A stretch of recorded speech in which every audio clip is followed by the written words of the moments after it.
E, qanaqadir sabab, uzrli sababinglar bo'lsa, iltimos yozib qo'yinglar. Menga bitta Dilmurod yozdilar. Bugun nimadir bunaqalar bor ekan, qo'shila olmayman deb. Qolganlar hech kim yozmadi. Hozir 2, 3, 4 dona odam qatnashyapti. Hop, bo'lmasam, o'tgan dars bo'yicha kimda nima savollar bor? Tushunmagan joyi bormi? Diyorxon, Hamro aka, Nozim aka.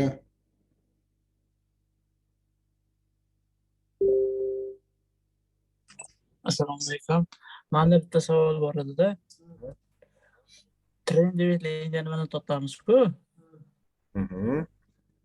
Ana shunda primerni qaysi nimadan topamiz? Tak.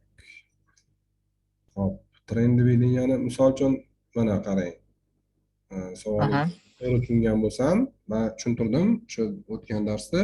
Ya'ni ekstremumlar dedika, ekstremumlar narxi misol uchun mana pastga ketish boshlagan nuqtasi birinchisi yoki tepaga ketish Mhm. boshlagan nuqtasi, farqi yo'q. Mana tepaga ketish Aha. boshlagan.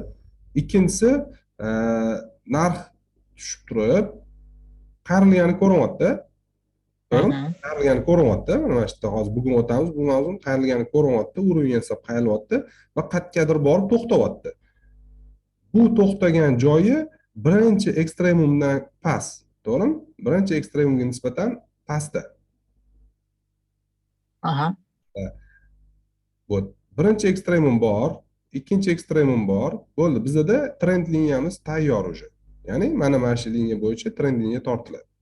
Birinchi ekstremum, ikkinchi ekstremum birlashtirsak, trend liniyamiz chiziladi. Mana bundoq, mana o'zi chizilgan, mana Tesla aksiyasida mana trend liniyamiz chizildi. Ya'ni birinchi ekstremum, ikkinchi ekstremum past degani bu уже нисходящий trend. Narx pastlab ketyapti degani, pastlab ketyapti degani. Undan keyingi уже yana bitta pastga narx yuryapti. Orqaga qaytyapti. Mana ko'rinyapti, orqaga qaytayotgan yurib, orqaga qaytyapti va yana to'xtab, yana pastga davom etyapti. Pastga davom etayotganini o'zi aslida qanaqa biz ajratsak bo'ladi degan savol tug'iladi. Bugun men o'taman shu mavzuni hozir. U kichkina anaqa temacha tushuntirib ketaman. Ya'ni kelinglar sira tushuntiraman bo'lsa. Qaranglar. Texnik analizda aytdikka, trend, ya'ni bitta tomonga qarab направление harakat, to'g'rimi? Bitta tomonga направление harakat bo'lsa, bu harakatda u faqatgina tepaga qarab bitta tomonga направление davom etmaydi. Bu to'xtashi kerak. Ya'ni orqaga qaytadi. Ya'ni mana bu yerdan to'xtashi degan nima deganimiz? Mana shu joyda sotib olganlar bu joyda balki sotishi mumkin-da. Masalan, уже foydasini oldi, sotyapti. То есть mana bu yerda sotib olganlar, mana bu qismida sotyapti. To'g'rimi? Nima bo'ladi avtomat shu joyda? Bu joyda taklif ko'payadi, to'g'rimi? Sotuv ko'payapti, taklif ko'payapti. Bizda ya'ni sotuv boshlangandan keyin taklif ko'payadi. Talabni taklifdan ko'payishi narxi tushishiga olib keladi. Ya'ni narximiz tushyapti. Oddiy ko'z bilan qaraganimizda ham ko'rinib turibdi. Oddiy ko'z bilan qaraganimiz ko'rinib turibdi. Narx tushyapti. Yana уже narx arzonlashgandan keyin arzon narxda hammani sotib olgisi keladi. Yana trend tepaga yurishni boshlayapti. Ya'ni talab ko'payapti, taklif kamayyapti, yana boshlayapti tepaga yurish. Ya'ni trendimiz o'zini yo'lida davom etyapti. Ya'ni bizda bitta qayrilgan tochka bor edi. Ikkinchi tochka paydo bo'ldi, ikkinchi ekstremum. Paka bungacha bizda ikkinchi ekstremum paka mana edi. Mana edi o'zi aslida. Undan keyin mana bunga o'tdi. Bo'ldi. Trend liniyamiz paydo bo'ldi mana. To'g'rimi? Buni ustidagi narx, значит, bizda oxirgi holatda uptrend deymiz, yuqoriga trend ketyapti deymiz. Men o'rgatdim, что bu trendlarimizni, trend liniyalarimizni mana endi texnik tahlilda eng asosiy, asnovlardan bittasi trend liniyalarimiz bo'lsa, ikkinchisi уровеньlar hisoblanadi. Уровень deymiz. Уровень nima? Уровень bir sekunddan shu o'chib oling. Tak. Mana. Ya'ni qaraydi. qo'llab-quvvatlash endi o'zbekchaga to'g'risi tarjimasi anaqaroq lучше ruschada o'rgangan yaxshi или inglizchada aytgan yaxshi, chunki bu oddiy terminologiya. O'sha so'zni eshitsanglar hech kim chunki qo'llab-quvvatlash demaydi, hamma или поддержка deydi или support deydi ingliz tilida. Уровень поддержки deymiz, уровень поддержки va уровень сопротивления. Bular nimalar? Уровень поддержки bu mana o'zinglar o'qib olasizlar, shu bozorning ba'zi ishtirokchilari endi sotishni xohlamaydigan, boshqalari esa sotib olishga tayyor bo'lgan past aktiv narxlari. Ya'ni qo'llab-quvvatlash, поддержка deymiz. Qaranglar, уровень поддержки qachon paydo bo'ladi? Уровень поддержки qachonki bizada narx qatgadir tushib turib, to'xtab, yuqoriga ko'tarilish boshlanganda paydo bo'ladi. Mana narx tushyapti, yuqoriga ko'tarilyapti, to'g'rimi? Mana shu qismimiz bizada уровень поддержки hisoblanadi. Chunki narximizni mana shu padeniyani o'zgartirdi. Ya'ni talab taklif zonasidan talab zonaga o'tdi, покупка zonaga o'tdi. Bu yerda narx mabodo pastga qaytib tushganda поддержка paydo bo'ladi, ya'ni qo'llab-quvvatlash paydo bo'ladi. Ya'ni bozor psixologiyasi bo'yicha qaraganda hamma mana shu urovingdan sotib olishni boshlaydi. Уже hech kim bu urovga kelganda poylab turadi. Qani narx shu urovingdan o'tib ketadimi, yo pastga o'tib ketadimi, yo tepaga ortga qaytadimi deb poylab turishadi. Buni biza grafik analizda, texnik analiz bir qismi, ya'ni gorizontalniy urovinglar deymiz. Mana gorizontalniy uroving mana belgiladim. Qaranglar, narx tushyapti, ko'tarilyapti, to'g'rimi? Mana biz ekstremum dedik, trend liniyalar tuzayotganda. Mana trend liniyalar tuzayotgan ekstremum, mana shu ekstremum, birinchi ekstremum. Bu bizada как уровень поддержки sifatida ishtirok etyapti, ya'ni support zone deydi. Ya'ni narxi ko'taryapti. Narxi tepaga ko'taryapti. Qo'llab-quvvatlayapti, поддержка qilyapti.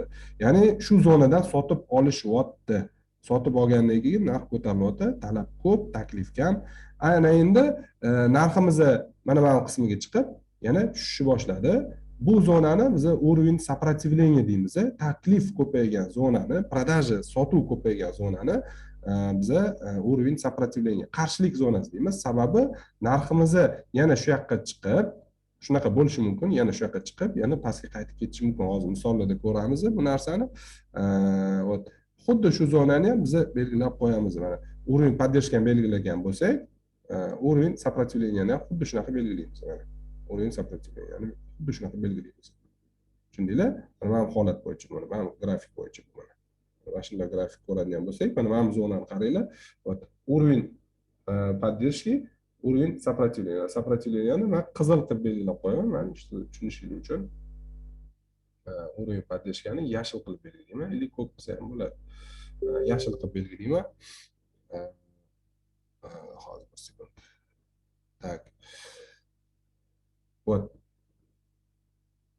Endi oddiy prinsipi bor. Urovlarni aniqlash. O'sha yerda uroving paydo bo'ldimi, paydo bo'lmadimi degan prinsipi. Ya'ni mana narximiz o'syapti. Orqaga qaytishi nima derdik? Mana shu o'sishga nisbatan bu qaytishi nima derdik? Kecha o'tdik-ku. Mana bu o'sishga nisbatan bu qaytishi biz korreksiya deymiz, откат deymiz, to'g'rimi? Откат, korreksiya boshlanganini qatdan bilamiz? Eng oson usuli, misol uchun oxirgi hayda yopilgan svechani qo'yamiz, chunki o'sish, to'g'rimi? O'syapti, to'xtadi. Oxirgi hayda yopilgan svecha mana kunimiz 2-mart kuni, 2022 mart kuni bizda eng yuqori narx bo'lgan, yopilish narxi. Mana men svechani yopilishini ko'rsatdim kecha sizlarga. Eng yuqori narx bo'lgan, ya'ni qaranglar. Mana mishkada olib boraman, 10 tomonga qaranglar, narx ko'riladi. $879.35 yopilgan narximiz. Keyingi kuni shu narxda ochilgan, mana qizil svecha bo'lyapti va keyingi kungi yopilish narxi $838.10. Ya'ni 878 dan pastda, to'g'rimi? Pastda уже. Undan keyingi kun ham yopilish narxiga e'tibor beramiz. Mana yopilish narxi $839.19. Ikkala kun ham eng yuqori narxda yopilgan kundan pastda yopilyapti. 10 sent bo'ladimi, 20 sent bo'ladimi, 30 sent bo'ladimi, $100 bo'ladimi, farqi yo'q. Главное esa pastda yopilyapti. Fakt pastda yopilyapti. $880 mana shu kunni значенияsi $880 $35 sent, $879.35 sentdan yuqorida yopilmadi, 2 kun pastda yopildi. Значит, biz bilamizki, именно shu joydan korreksiya boshlandi pastga. Tushundinglar? Mana mana shu joyda bizda уровень paydo bo'ladi.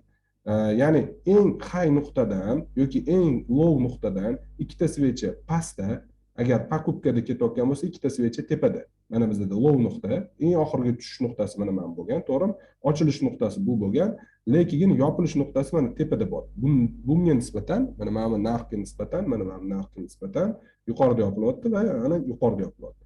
Bizda mana mana shu joyda endi уровень deymiz, mana mana shu joyda уровень paydo bo'ldi. Ya'ni nima? Уровень поддержки paydo bo'ldi. Endi yana ikkita svechamiz yopilishini qaranglar. Mana mana bu yerda to'xtadi, oxirgi high. Ikkinchi svechamiz past, bitta svechamiz pastda, yana bitta svechamiz, yana bittasi pastda yopiladi. Faktik mana pastda yopiladi. Biz mana mana shu уровеньni belgilaymiz. Ya'ni bu уровень сопротивления deyiladi. Qarshilik zonasi bu, ya'ni oddiy iqtisodiy tilda aytganda taklif ko'paygan zona, ya'ni продажа ko'paygan zona, sotuv ko'paygan joy. Sotib oluvchilardan ko'ra sotuvchilar aktivlashgan zona hisoblanadi. Bu zona har doim qarshilik zonasi sifatida ishlashi mumkin. Qarshilik zonasi, ya'ni уровень сопротивления, уровень поддержкаlar bu nisbiy narsa, nisbiy. Sababi nimaga? Oddiy misol uchun deylik, bugun bu yerda sotgan odam ertaga bu yerdan sotmasligi mumkin. Tushunasizlarmi? Yoki sotishi ham mumkin. Farqi yo'q. Biza aniq shu yerdan sotiladi, aniq shu yerdan narx tushadi degan xulosa bermaymiz. Chunki bozorni kecha aytdim, darsda 50-50 hech qachon biz 100%lik nima deydi, analiz qilmaymiz. Analiz hech kim qila olmaydi 100%lik, alomati bo'lsa ham farqi yo'q. Biz faqatgina o'zimizni shu strategiyaga, bilimga asoslanib, misol uchun tarixdagi takrorlangan holatga asoslanib, biz shu yerdan qaytish mumkinligiga taxmin qilamiz yoki narx shu pastga tushsa, shu yerdan qaytish mumkinligiga taxmin qilamiz. Уровень поддержки sifatida ishtirok etadi va shu yerdan sotib olishligi mumkin ekan shu zonadan. Ya'ni shu zonani biz o'zimiz uchun belgilab qo'yishimiz kerak deb belgilab qo'yamiz. Вот так, hozir уровень сопротивлениeni belgilab qo'yaman mana. Уровень сопротивления belgilanayotganda svechani eng highdan dumidan belgiladik, mana dumidan. Faqat hozir buni qizil qilib, чтобы tushunarli bo'lishi uchun. Qizil. Xo'p, ya'ni mana mana shu zona belgilandi. Уровень поддержки. Nimaga men bu yerdan belgilamasdan bu yoqdan belgiladim? Lekin bu yerga nisbatan mana bu yerda qaragan bo'lsangiz ishladi o'zi. Mana ishladi. To'g'rimi? Mana qaranglar. Shu yerdan narx qaytdi, tepada yopildi. Oxirgi low bu. To'g'ri, pastdan ochildi, bu gap holati bo'ldi. Lekin narximizni faktiski biz daily grafik ko'ryapmiz. Daily grafikda svechani yopilishiga e'tibor berishimiz kerak. Hamma grafikda ham farqi yo'q. Yopilishi oxirgi lowdan tepada yuqorida yopildi, ikkinchisi ham yuqorida yopildi. Ya'ni mana shu bizda уровень поддержки paydo bo'ldi. Bu yoqdan ham chizamiz, bu yoqdan ham chizamiz. Sal keyinroq tushuntirib beraman. Mana e'tibor berayotgan bo'lsangiz, narx chiqib to'xtadi va yana mana shu harakatga nisbatan, mana o'sishga nisbatan bu tushishi biz korreksiya deymiz. Chunki bizda hozirgi paytda asosiy harakat mana shu yo'nalish. Tushundinglar?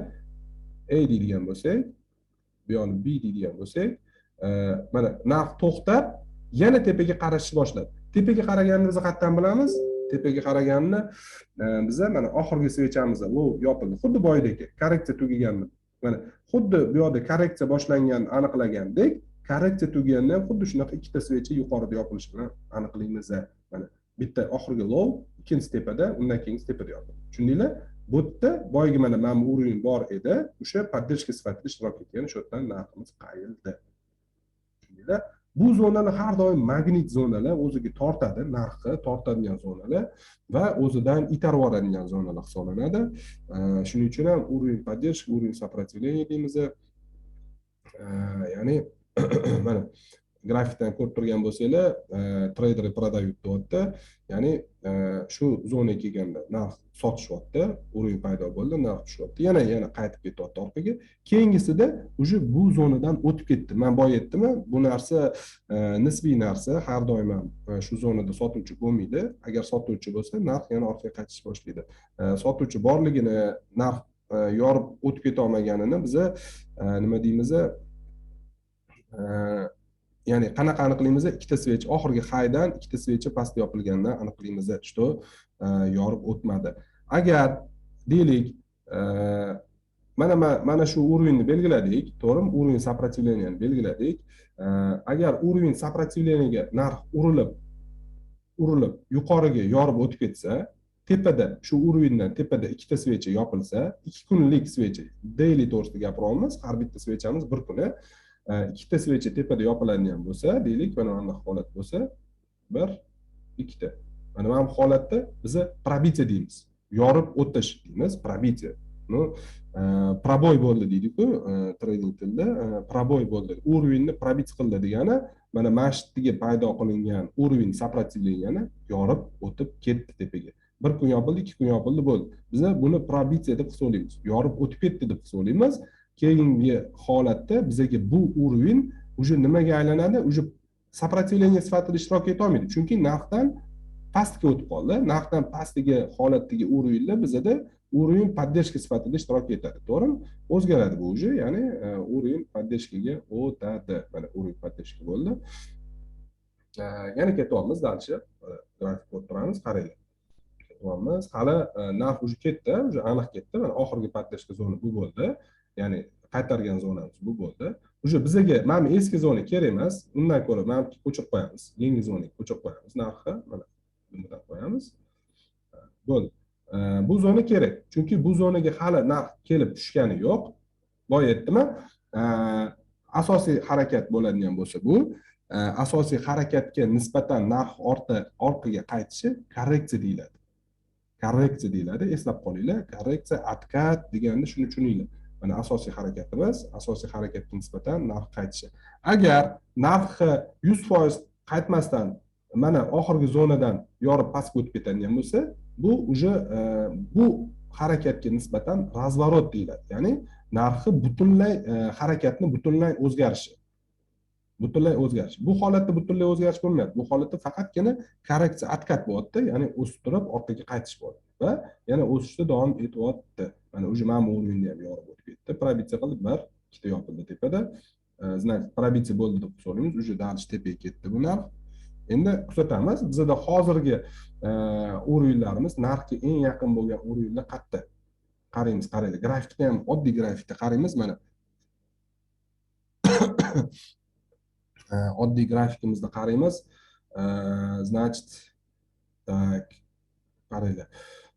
Mana narxga biz bitta gap aytaman, hozir o'rinlarni tushuntirganimdan keyin biz eski o'rinlar bilan ishlamaymiz. Mana misol uchun mana bu o'rin bilan ishlamaymiz. To'g'rimi? Chunki narx уже bu yerdan yorib o'tib ketib, orqaga qaytib, уже boshqa o'rinlar yasa bo'ldi. Bu o'rin orqada qolib ketdi. Hali narx yetib bormagan o'rinlar bilan ishlaymiz. Narx yetib bormagan o'rinlar bilan. Mana, to'g'rimi? Mana bu yoqqa yetib bormadi hali grafikimizda narx. To'g'rimi? Mana bu yoq bor. Mana bu qismi bor. Mana bu ham o'rin hisoblanadi. Sababi nimaga? Oddiy ko'z bilan ko'ramiz. Mana tushyapti, ko'tarilyapti, to'xtab, yana pastga harakatni davom etyapti. Mana bu yoq ham o'rin, mana o'rin сопротивления qizilda belgilaymiz. Qaranglar. Qizilda belgilaymiz.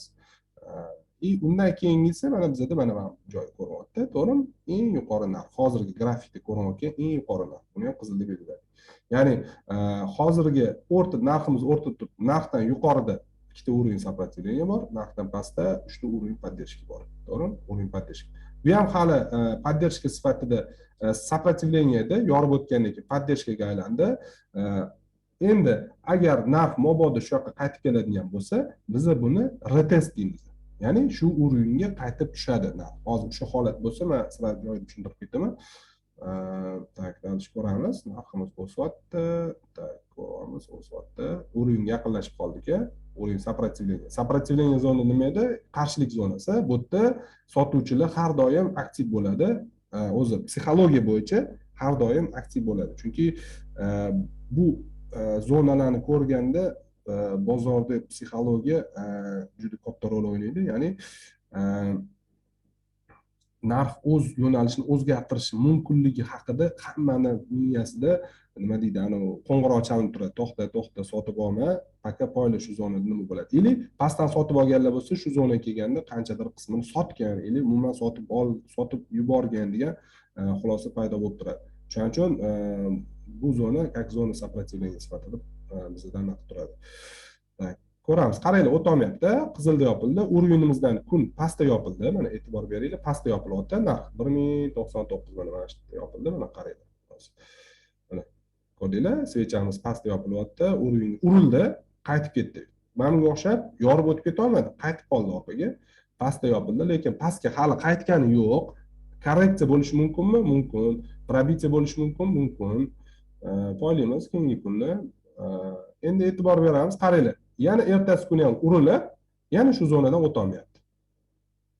Bekorga bu zonani уровень сопротивления demaymiz. Bozorda avtomat psixologiya ishlayapti, что bu zonaga kelganda sotish kerakligi to'g'risida hammani pozitsiyalarni pastdan sotib olgan treyderlar обязательно bu zonaga kelganda qanchadir qismini yopadi. Уже и vaziyatni poylaydi. Qolganlar nima qiladi? Katta krupniy игрокlar nima qiladi degan vaziyatni poylashadi. Biz ham xuddi shunaqa vaziyatni poylaymiz. Sababi agar bu yerda yorib o'tib keta olmasa, значит bu уровень сопротивления yaxshi ishlayapti. Hali ham shu yerda sotuv bo'lgan, hali ham bu yerda sotuv bor ekan, sotuvchi bor ekan degan xulosaga kelamiz. Mana nima paydo bo'ldi? Qaranglar. Boya xuddi men bitta tushuntirgan joyim. Endi mana bu harakatga nisbatan korreksiya boshlandi, to'g'rimi? Korreksiya boshlandi.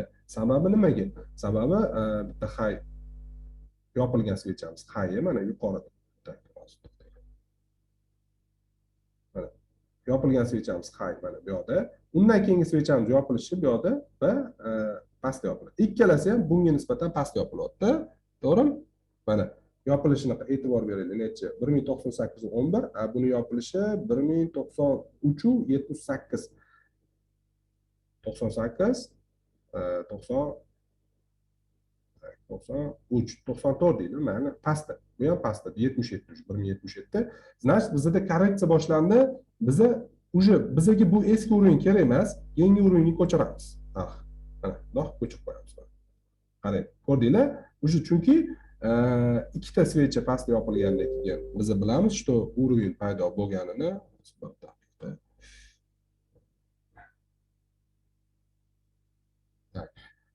bilamiz, что уровень paydo bo'ldi. Aytdim-a, bizga eski уровеньlar kerak emas, yangi уровень paydo qildi. Ikkita svechamiz pastda yopildi va biz bu уровеньga bu yoqdan ko'chirib qo'ydik. Bo'ldi. Уровень сопротивления hali ham aktualniy hisoblanadi, ya'ni hali ham ishlaydigan уровень bo'lib turibdi. Faqat probitsiya bo'lmaguncha, mana bu holatga kelmagunicha. Tushundinglar? Poylaymiz. Narx pastda yopildi. Nima holat bo'ldi? Boya o'rgatdim, bu holat, ya'ni probitsiya deymiz. Yorib o'tdi, уровеньni yorib o'tdi.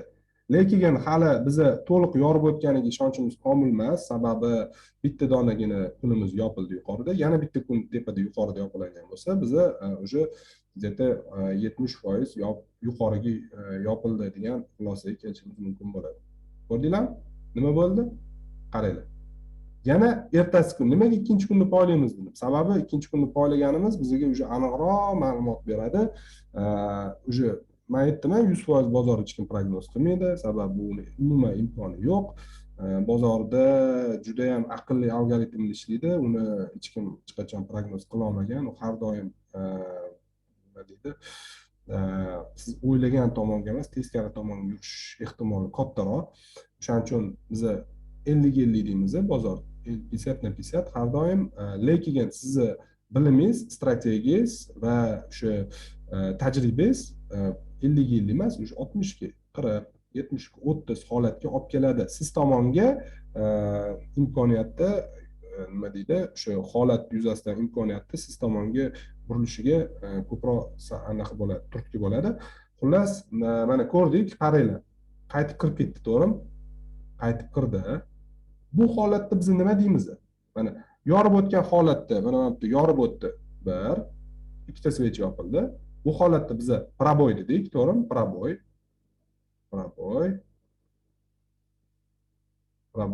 Yorib o'tdi. Oddiy so'z-da, endi ruschasi gapiryapman. Yorib o'tdi. Oddiy ko'z bilan ko'rganda ham уровеньni yorib o'tdi. Probitsiya bo'ldi deymiz. Bittasi tepada, ikkinchisi pastda yopildi. Buni biz ложная probitsiya deymiz. Tushundinglarmi? Yolg'ondan yorib o'tish. Endi o'zbekchasiga gapirmayman, to'g'risi o'zbekchasiga o'zi tarjima qilganda sal anaqaroq tushunarliroq chiqadi. Lutchi o'sha termin bo'yicha gapiraman. Ложное пробитие deymiz.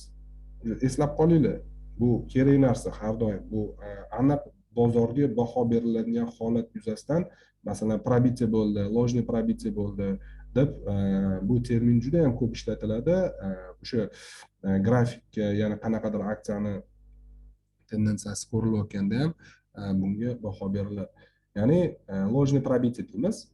Ложное пробитие. Tushundinglar? Bitta yuqorida yopildi. Agar yana bittasi yuqorida yopilganda, mana bu holatga o'xshab пробой bo'lgan hisoblanadi. Unaqa bo'lmadi, pastda yopildi. Ложное пробитие bo'ldi. Keyingi kunni ko'ramiz. Yana qaranglar. E'tibor beringlar. Ya'ni уровень ishlayapti. Уровеньdan sotishmadi, lekin sal teparoqda sotishdi. To'g'rimi?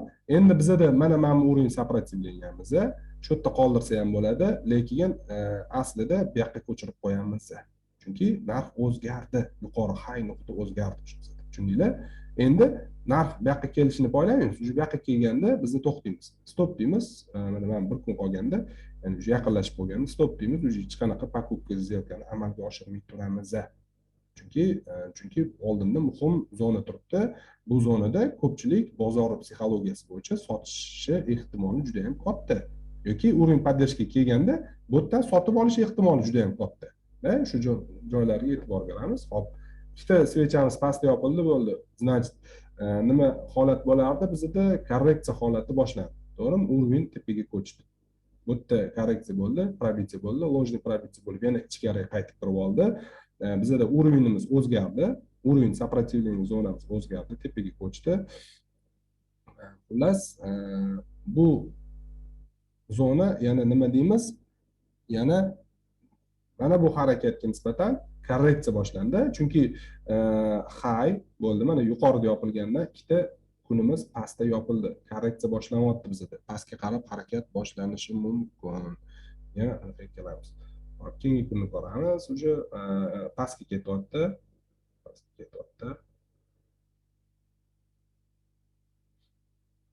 Pastga qarab ketyapmiz. Qaranglar. E'tibor beringlar. Mana shu yerga e'tibor beringlar. Low, to'g'rimi? Qaranglar. Kunni yopilishiga har doim swing tradingda grafikda o'rta muddatda analiz qilgan kunni yopilishiga e'tibor beriladi. Har doim faqat kunni yopilishiga. U kunning ichida nima bo'ladi, nima qo'yadi, tushib chiqadi, farqi yo'q. U kunni yopilishi eng muhimi kunni yopilishi. Kunni yopilishini qaranglar. Bu yerda 975-184 keyingi teparoqda yopilyapti. Значит, bizda nima deydi? Korreksiya tugashi mumkin. Xuddi korreksiya boshlanishini, mana korreksiya boshlanishini aniqlaganimizdek, bir ikkita yopilsa korreksiya boshlangan hisoblanadi. Yana bir mana low bo'lsa bir, yana bitta ikkita tepada yopilsa korreksiya, mana shu korreksiya tugab, tepaga yana harakat davom etishi mumkinligi to'g'risida bizda nima tasavvur paydo bo'ladi. Shunaqa bo'lishi mumkin hozir degan. Ko'ramiz. Keyingisi ham tepada yopildi. Ya'ni bu yerda nima paydo bo'ldi bizda? 1 2 3. Mikrofonni yoqinglar, kim ayta olinglar, nima paydo bo'ldi? Qanaqa o'rin paydo bo'ldi?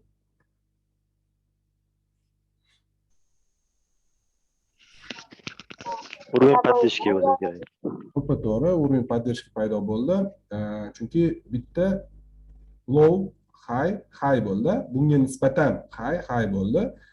Ya'ni mana tushib ketayotgan korreksiyamiz to'xtadi. Bizda mana shu joyda ham faqat уровень поддержки paydo bo'ldi. Endi buni qanchalik kuchli emasligini biz kelajakda shu уровеньga naqasidan bilib olamiz. Narxi reaksiyasidan bilib olamiz.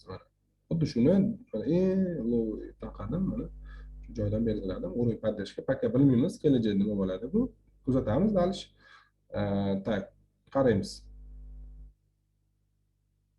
Shu zonada turibdi, qaranglar, urilib qaytyapti, ya'ni ko'rasizlarmi? Kunning ichida urilib, dum soya paydo qilganda nima derdik biz? Low deymiz, ya'ni kun deymiz, mana shu narxda ochilyapti, mana shu svechada hozir 1 sekund.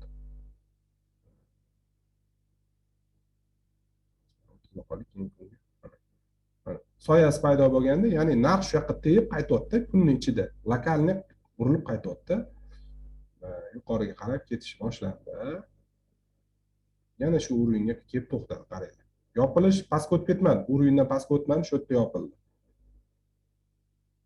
hali bizada uровень сопротивления paydo bo'lmadi. Mana high, oxirgi high bitta past yopildi. Biza сопротивление zona paydo bo'lish uchun ikkita past yopilishi kerak switch. O'ylaymiz.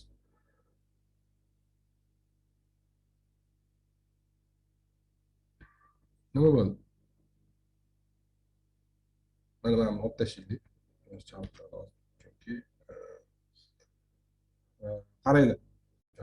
Narximiz yopilishiga e'tibor beramiz. Pastda yopildi. Значит, bizada bu yerda ham uровень paydo bo'ldi. Mana bu holatga o'xshagan bo'ldi. Qaranglar, mana bu gap holati deydi. Men tushuntirib beraman hozir buni. Gap holati, mana bu yerda ham gap holati, bo'shliq bor. Gap nimaligini tushuntirib beraman. Kun ochilganda narx o'sgan va pastki kun davomida faqat prodaja bo'lgan, sotuv pastga tushib, narx $1007.66 yopilgan. Lekin high $1091 bo'lgan. $90 почти pastga tushibdi narx yopilishida. Biza swing trade'da именно yopilishiga e'tibor beramiz. Har doim bizga farqi yo'q, qatga tushib chiqadi, nima bo'ladi, yopilishiga e'tibor beramiz. Yopilishi, значит, bizda eng yuqori hozirgi eng yuqori nuqtadan pastda yopildi. Bu yerda bir ikkita svechamiz pastda yopildi, уровень поддержки paydo bo'ldi deymiz, to'g'rimi? To'g'rimi? Hali, значит, уровень сопротивления mana shu hech kim to'g'irlagani ham yo'q. Mana уровень сопротивления paydo bo'ldi deymiz. Уровень поддержки ham turibdi, уровень сопротивления. Narx ikkita уровеньning o'rtasiga kelib qoldi hozir. Ko'ramiz, mana shu nima bo'ladi.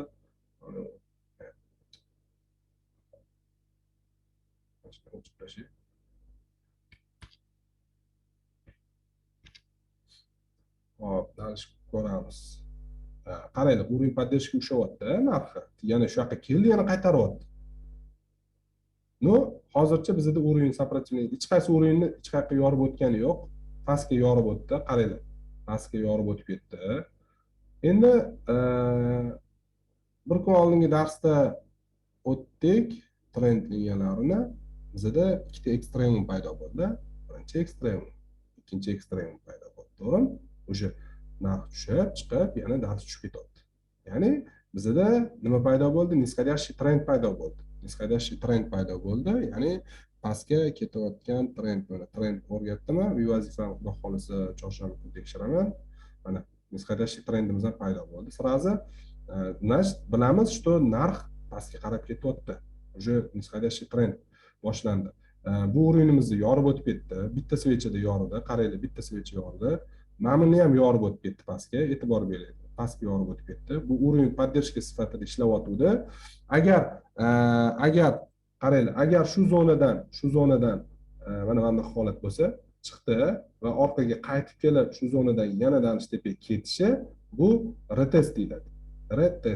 Retest deyiladi. Nimaga bu holat bo'ladi? Sababi narx yana shu yoqda уровень поддержкаga tushgandan keyin boya aytdim, qo'llab-quvvatlash zonasi sifatida ishtirok etadi va narx bu zonadan yana sotib olish boshlanadi va yuqoriga ketadi. Agar bu zonadan sotib olish boshlanmasa, bilamizki, bu zona уже bizga kerak emas. Sababi bu yerda покупатель yo'q уже.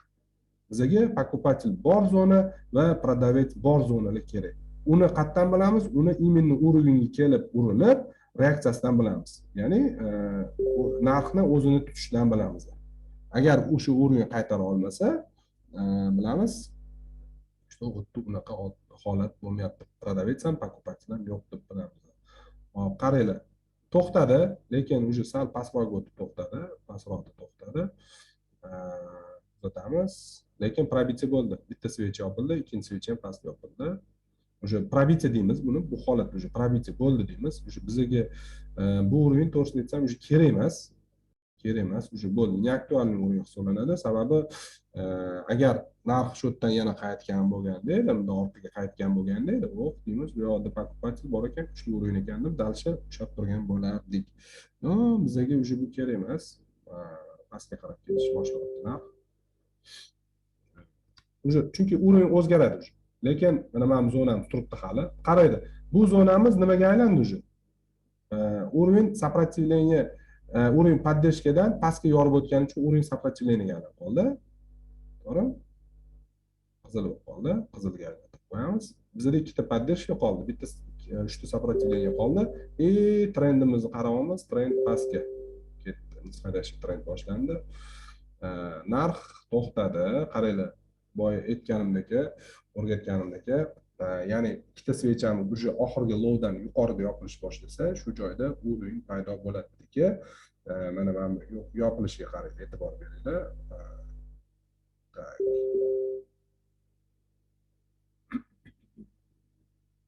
E'tibor beramiz. Oxirgi low mana bo'ldi. Hozircha ikkita svechamiz tepada yopildi, ya'ni bu yerda ham bizda уровень поддержки paydo bo'ldi. Уровень поддержки zona belgilaymiz. Xo'p, endi qaranglar. Xuddi mana bundagi holat. Уровеньni bu yerdan belgilaymizmi? Bu yoqdan belgilaymizmi? Mana bu yerdan belgilaymiz. Kim aytadi?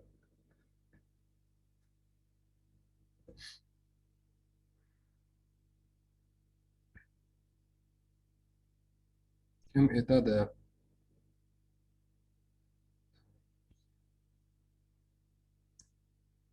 Olla.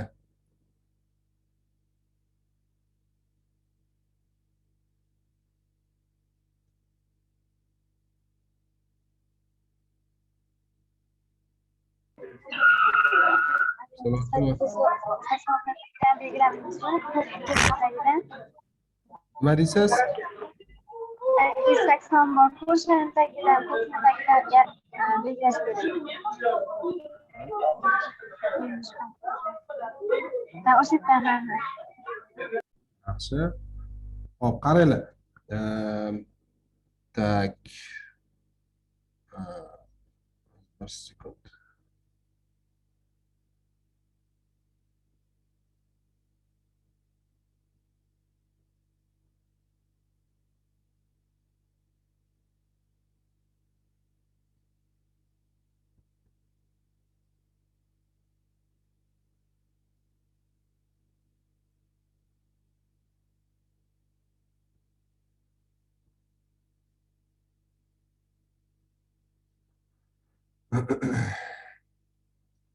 Hop, значит, уровеньni belgilangan zonamizni to'g'ri, mana bu ham belgilanadi. Qarang, уровень поддержки sifatida tanasi va ana mana bu qismi ham bizga уровень sifatida kerak. Eng pastga tushgan ozgina farq qiladi low. Endi bu yoqqa rotatsiya beradi, endi bu yoqqa rotatsiya beradi, atak ikkalasi bitta уровень hisoblanadi. Masalan, bu bilan bu har xil уровень bo'ladigan bo'lsa, mana bu ikkalasi. Bu bilan bu har xil уровень bo'lsa, bu ikkalasi bitta уровень. Chunki bitta diapazondagi уровень hisoblanadi. Tushundinglar? Mana masalan, buni holati qanaqa bor? Qayerda bo'lishi mumkin? Mana mana shu yerda ham bor o'zi buni holat. Men orasi yaqin bo'lgani uchun unaqa belgilamadim. Mana o'zi aslida bitta dumadan belgilanadi, уровень bitta tanasidan belgilanadi. Mana eng yaqin tanasida. Eng yaqin tanasi. Mana tanasi, to'g'rimi? Ikkita bo'lib. Ko'rdinglar? Ikkita. Xuddi shunaqa belgilandi. Bu lekin bitta уровень hisoblanadi. Endi bunda orasi ochiqroq, kattaroq bo'lgani uchun ikkita уровеньga o'xshab ko'rinyapti, aslida bitta уровень. Dumi bilan orasi kichkina bo'lgan zonalarga bitta belgilasanglar ham bo'ladi. Masalan, mana bu yerda ham bor edi, to'g'rimi? Orasi kichkina, tanasi, dumi. Orasi kichkina bitta belgilasak ham bo'ladi. Chunki retest bo'lganda boyiga o'xshab kelib urilib qaytganda immunni yo tanasidan qaytadi, yo dumidan qaytadi. Farqi yo'q. Ili botdan qaytadi, ili botdan qaytadi. Uni bilmaymiz, shuning uchun ikkalasini belgilab qo'yishimiz kerak bo'ladi.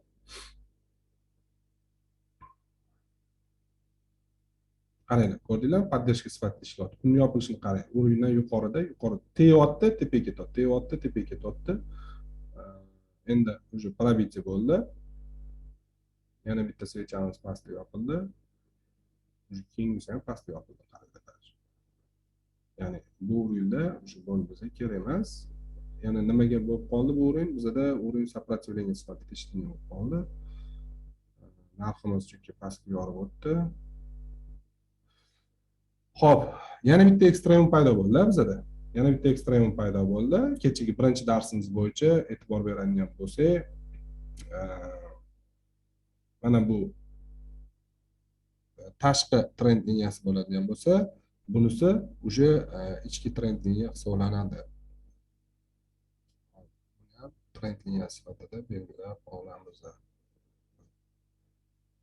Ya'ni nisqadagi trend ketyapti. Trend qayerga ketyapti desa, trend pastga qarab ketyapti. Bunaqa joyda hech qanaqa swing trendni покупка qilish mumkin emas, sababi trendimiz pastga qarab ketyapti. Bu asnov bazada bular, chunki buni bilmasdan turib swing trade qilib bo'lmaydi, trendni aniqlab bo'lmaydi, grafikka baho berib bo'lmaydi. Urovlarni bilmasdan turib, misol uchun boyga aytgan mana bu urovimiz o'zgardi bizda, bu yerda emas, уже mana ko'chdi, mana yuqoriga ko'chdi. Chunki narx o'zgargan. Bunimiz hali o'zgarmadi. Oxirgi bu yoqqa agar retest bo'lib qaytib ketish ehtimoli ham bor. Mana bunimiz buni o'zgartirsa ham bo'ladi, kerak emas bizga. Chunki mana zona turibdi, bitta shu zona yetadi. Qaranglar. Boya aytgandek, o'rin поддержкамizga kelib to'xtadi. Mana bunda to'xtamadi, oxirgi o'ringa kelib to'xtadi. Bizga hozir уже qaranglar. Bir ikkita switch bundan pastga yopildi, bu ham kerak emas bizga. Chunki mana o'rinimiz turibdi narx. Keyingi kunni ko'ramiz, qaranglar. Tepada yopilyapti. Ko'rdinglarmi? Bir oxirgi low high bo'ldi, yana bitta high tepada yopilsa, уже tepaga bizda уже bugun oxirgi kun ekan, o'zi bundan keyingi kun, endi dushanba kuni ko'ramiz. Xudo xolisa trendimizni davom etishini. Hozircha oxirgi holat yuzasidan Tesla'ning aksiyasi mana shu o'ringa kelib to'xtadi. Trendimizdan dalishni o'tkazib qo'yishimiz mumkin. Mana kattaroqsa grafikka, mana trendimiz nisqadagi trend turibdi. Ya'ni уровень поддержки, уровень сопротивления degan tushunchalarni tushundinglar nimaligini. Qarshilik zonasi.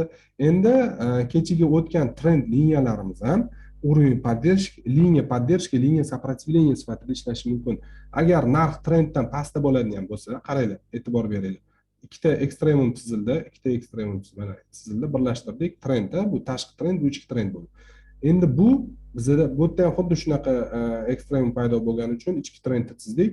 Endi mana shu zona, mana shu liniya bizda сопротивление sifatida ishlashi mumkin. Narx shu yoqqa chiqib urilib qaytishi mumkin. Или xuddi shunaqa holat yorib o'tib, pastga retest berib, yana tepaga ketishi mumkin. Bu ham liniya trendi ham bizda уровень sifatida ishlaydi. Уровень поддержки deymiz, u liniya поддержки, liniya сопротивления. Agar deymiz, mana eski holatga qaytamiz, qaranglar. Men kecha sizlarga bu narsani tushuntirmadim, chunki hali поддержка, сопротивление tushunchasini bilmasdinglar. Endi shunaqa holat bo'lishi mumkin. Yana qaranglar. Mana bu ham bo'lgan. Tarixga qaraydigan bo'lsak, qaranglar.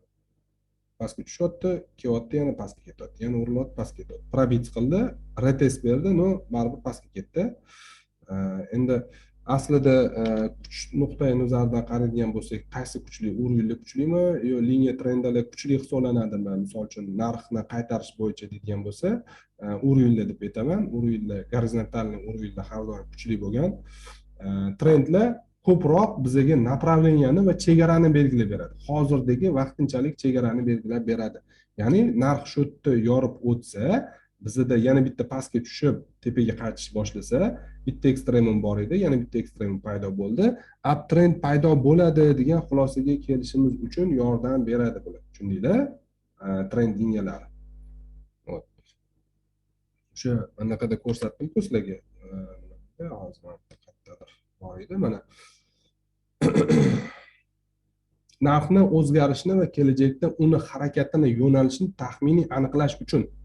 Tushundinglar? Bu nima degani? Bu shu boyagi xuddi ko'rsatganim, yana bitta ekstrem paydo bo'lsa, taxminiy shu yerdan tepaga qarab ketishi mumkin ekan yoki deylik, nisqadagi trend ketyapti, hozir po faktu narximiz o'sha yoqqa urilib, yana pastga qarab davom etib ketishi mumkin ekan degan taxminiy nima deydi, xulosa chiqarishimiz mumkin bo'ladi. Bu trend liniyalar shunga yordam beradi. Tushundinglar? Bu ham уровень liniyasi, поддержки, liniya сопротивления sifatida ishlaydi. Endi oxirgi chizgan mana urinlarimga e'tibor beringlar. Men Mamitdagi urinni olmayapman, Mamitdagi urinni olmayapman, Mamitdagi urinni olmayapman. Endi bu tursa bo'ladi, paka buni qaytaramiz. Masalan, eski urinlarga e'tibor bermayapman. Mana Mamitdagi qaramayapman, chunki mana Mamitda urin bor. Mamitga qaramayapman, sabab Mamitda urin bor уже. Demoqchimanki, hozirgi tikush narximizga eng yaqin bo'lgan ikkita уровень поддержки kerak bizga. Hozir bu yerda bitta pastligini ko'ramiz. Ikkita уровень сопротивления kerak. Mana сопротивление, mana сопротивление, to'g'rimi? Mana. Misol uchun hozircha bizga mana ham kerak emas o'zi aslida. Mana ham kerak emas. Endi keyin narx ko'tarilish boshlaganda, уже probit qilganda, to'xta deymiz, уже mana bitta ham уровень bor ekan, buni chizamiz. Yana narx shu yoqqa kelganda keyingi o'rinni ko'ramiz. Yana kelganda yana keyingi o'rinni ko'rib ketaveramiz. Mana bundoq qilib ketaveramiz. Atak hammasini chizib tashlab, o'zinglarni chalg'itib, mana o'tirmaylik. Narxga eng yaqin ikkita o'rin ko'rilsa bo'ldi. O'rin поддержки va o'rin сопротивления qaralsa bo'ldi. Kimda nima savoli bor shu joygacha?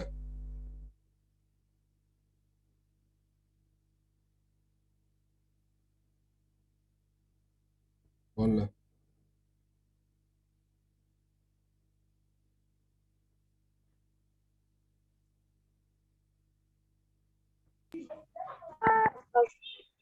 Уровень поддержки deganda shunda qalin chiziqni aytadida.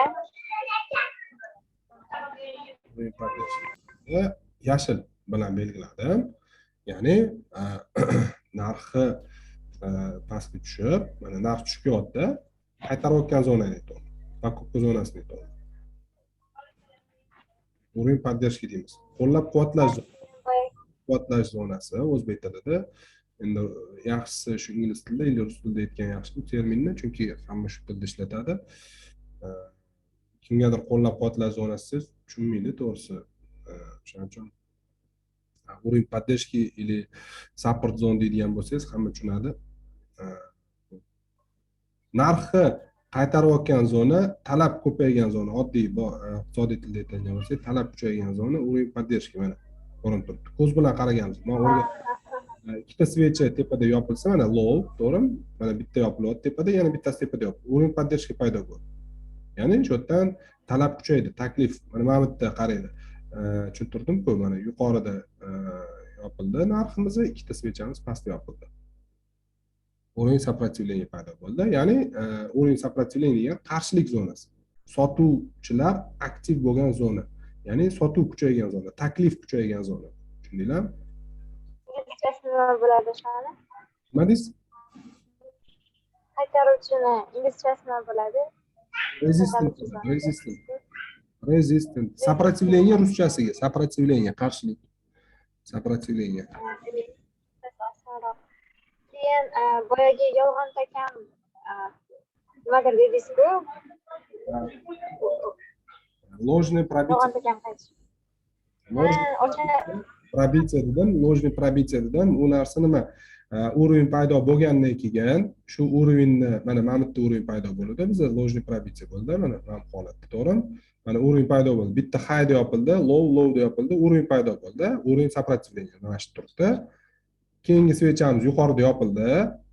Undan keyingi kun bizda tepada yopilganda пробитие derdik. Yorib o'tib ketdi. Mana bu holatga o'xshagan bo'lsa, masalan,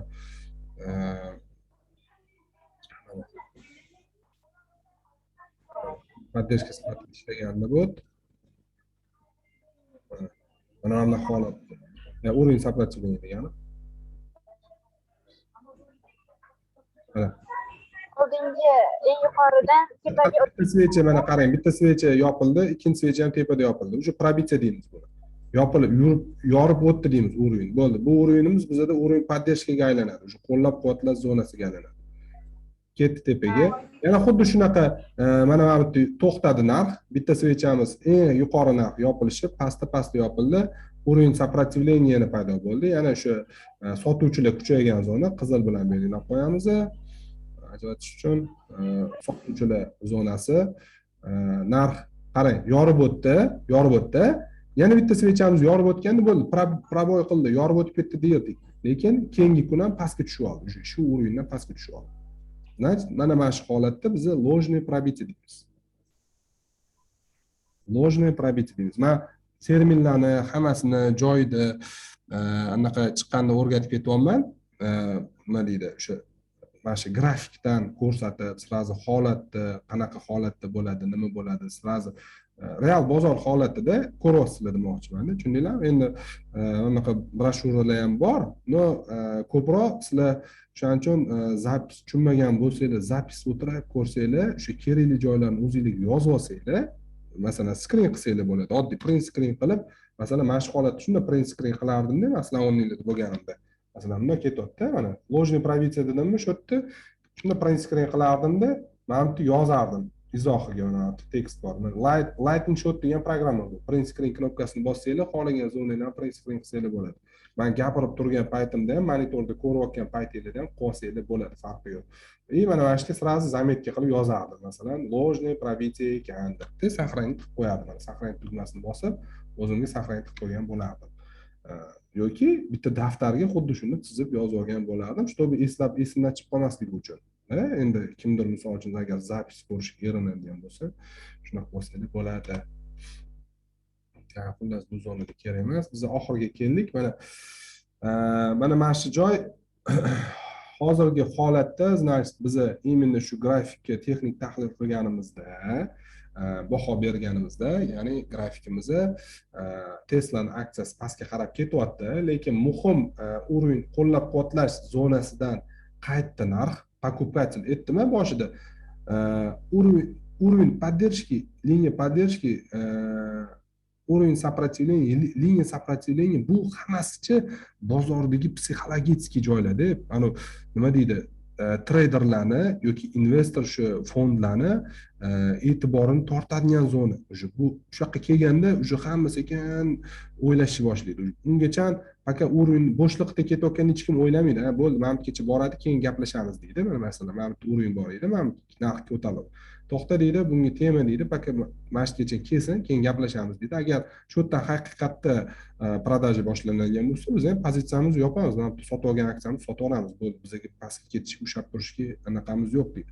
Faqat agar tepaga ketsa, dal ushlab turamiz deydi. Вот, tushundinglar? Kimlardir sotishni boshlaydi, kimlardir o'sha joyi aytmoqchimanki, уже avtomat o'sha yoqqa keldimi, miya ishlashni boshlaydi. To'xta, sot degan kallada aylanveradi. Hammada bozor strukturasida, bozorda ishtirokchilarda hammada именно уровень поддержки, уровень сопротивления nisbatan bo'lgan fikr, psixologik yondashuv shunaqa bo'ladi. Tushundinglar? O'shaning uchun psixologik zona deyiladi botlar. Juda ham muhim zona hisoblanadi. Shu zonalarga kelganda o'sha sekin ehtiyotkorlik bilan bozorni kuzatish kerak bo'ladi. O'zini qanaqa tutyapti. Endi biz misol uchun retail ishtirokchilar bo'lganimiz uchun, kichkina ishtirokchilar bo'lganimiz uchun katta ishtirokchilar nima qilsa shuni qilamiz. Ya'ni o'shalarni ketidan birga harakat qilamiz. O'shandagina biz foyda olamiz. Katta ishtirokchilar направлениясini aniqlab olsak, agar qayerga ketayotganini, nima qilayotganini taxminan bila olsak, shu o'zimizning strategiyalarga, bilimlarga asoslanib, shundagina biz daromadda bo'lamiz. Lekin ishoning, bozor pravsizlar, ne pravsizlar har doim. Sababi nimaga? Bo'ldi, bu qaytadi hozir deb agar masalan deymiz, aksiya sotib olgansiz, mamutda, mana bitta sotib oldingiz. Probitsiya bo'ldi deb o'yladingiz, ложный bo'lishini kutmadingiz, poylamadingiz, sotib oldingiz. Stop yopishingiz kerak edi. Agar mana shu svechadan pastga o'tib ketsa, narx yopishingiz kerak edi, lekin yopmagansiz. Mana bu svechaga ketdi narx. Bo'ldi, qaytadi bozor deysiz. Qaytadi, tepaga ketyapti-ku deysiz, korreksiya bo'lsa kerak deysiz. Lekin kechirasiz, unaqa bo'lmaydi. Bozor siz aytganingizga qarab, men aytganimga qarab yoki palonchi akani aytganlariga qarab yurmaydi. U yerda o'zini boshqaradigan, aytdim-a, mukammal algoritmlar bor. Algoritmlar o'shalar boshqaradi bozorni. U yerda juda katta pul o'ynaydi, u yerda milliard shuni boshqaradi bozorni.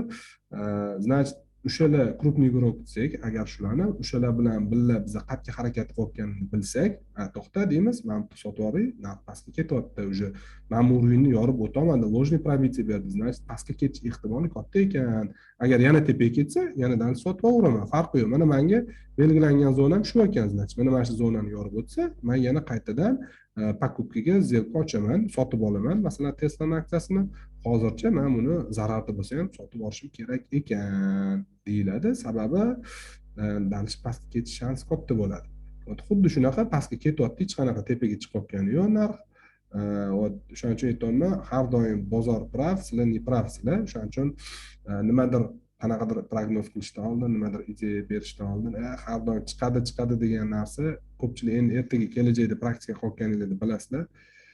Tajriba o'sha vaqtlar davomida yig'iladi baribir. Narx qaytib kelar ekan, ushlab turing degan eng yomon terminologiya bor, eng yomon anaqa bor. Ya'ni risk management deyiladi. Risk managementga amal qilmaslik, uni o'taman, strategiyalarga o'tamiz. Xudo xolisa, swing trading bo'yicha shu strategiyalarga o'tganimda strategiyalarni ko'rsataman, risk managementga o'tamiz. Tak, shunda hammasini tushuntirib o'taman. Hozirgi bugungi temamiz sizlarga dalshi keyingi chorshanba ikkinchi uy vazifamiz bo'ladi. O'rinlarni aniqlab kelish. Ya'ni xuddi shunaqa trend liniyalarni chizgandek, любой aksiyani ochasizlar. O'sha trend liniyani chizgan aksiyalardan ham ko'rsatsanglar bo'ladi, farqi yo'q. Trend liniyani ochasizlar, aksiyani ochasizlar. Ko'rsatdimmi qatdan ochishimizni? Yana bitta ko'rsataman. Finviz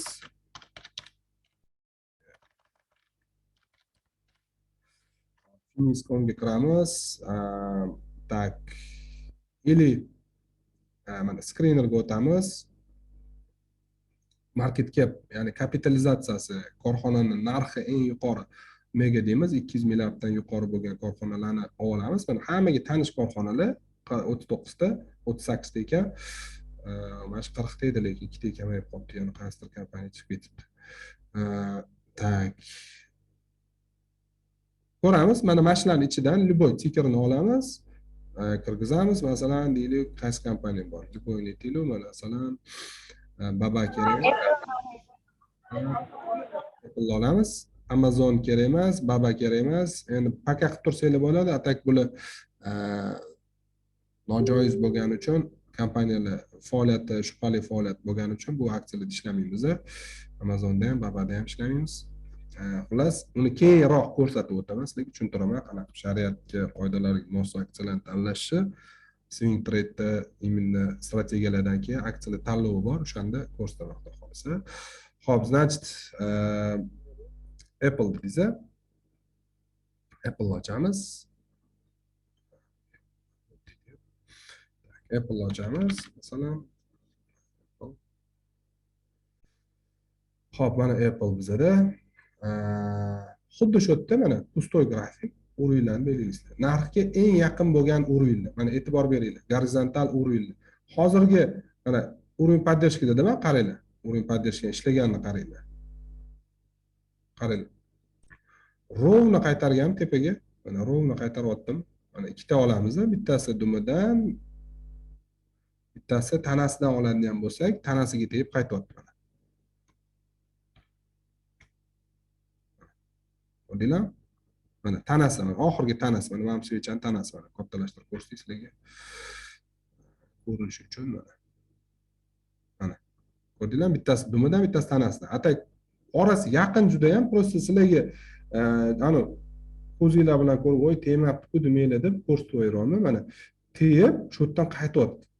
Ko'rdinglar? Uje ikkinchi kun qaytyapti tepaga Apple aksiyasi ham. Ya'ni mana shu zona necha ekan? Hozir men narxini chiqarib olay, shuni bir sekund.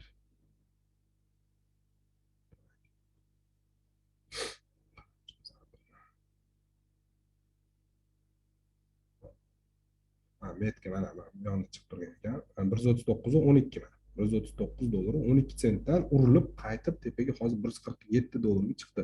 Ya'ni уже 8 dollar yuqorilab ketib bo'ldi narx. Undan keyingi bizga o'rin сопротивление qayerda degan savolga javob beramiz. Mana o'rin сопротивление. Mana bitta edi, lekin bu yoqqa o'tdi. Sababi sal pastroq tushdi. Ложный пробитие bergan. Qaranglar. Mana boyagi tushuncha yana.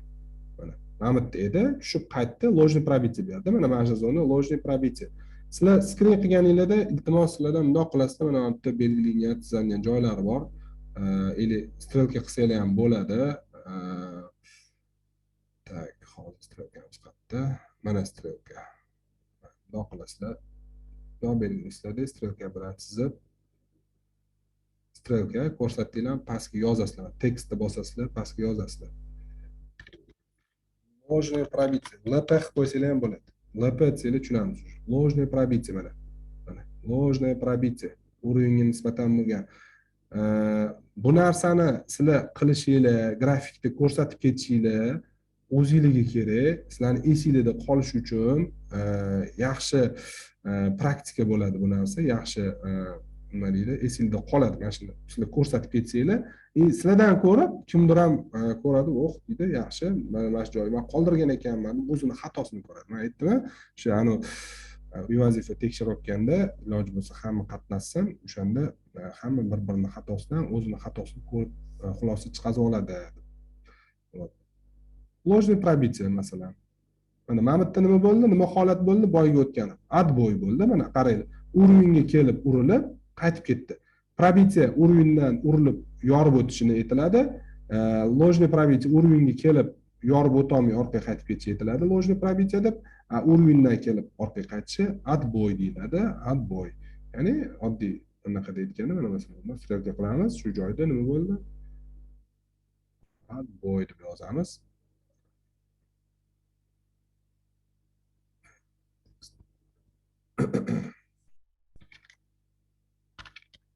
Отбой deb yozsanglar, masalan, tushunilyapti, nima bo'lyapti bu yerda, nima holat bo'layotganini tushunamiz. Hali 100% отбой deb aytolmaymiz. No, aytsa ham bo'ladi, shu korreksiyaga o'tib ketdi. Nisxadashli trendga nisbatan korreksiya bo'lyapti bu. Hali uptrend boshlangani yo'q bu yerda.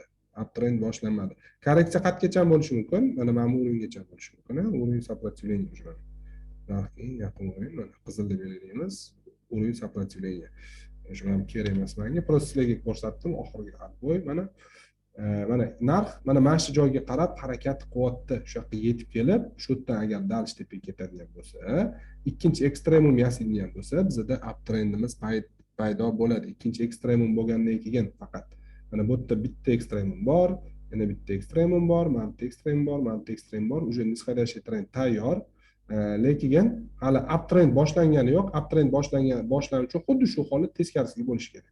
Ya'ni narx chiqib turib, yana pastga qaytib ekstremum yasab, yana tepaga yurish boshlaganda, ikkita switch yopilganda biza nok trend chizamiz. Qiyshaloq chizib oldim.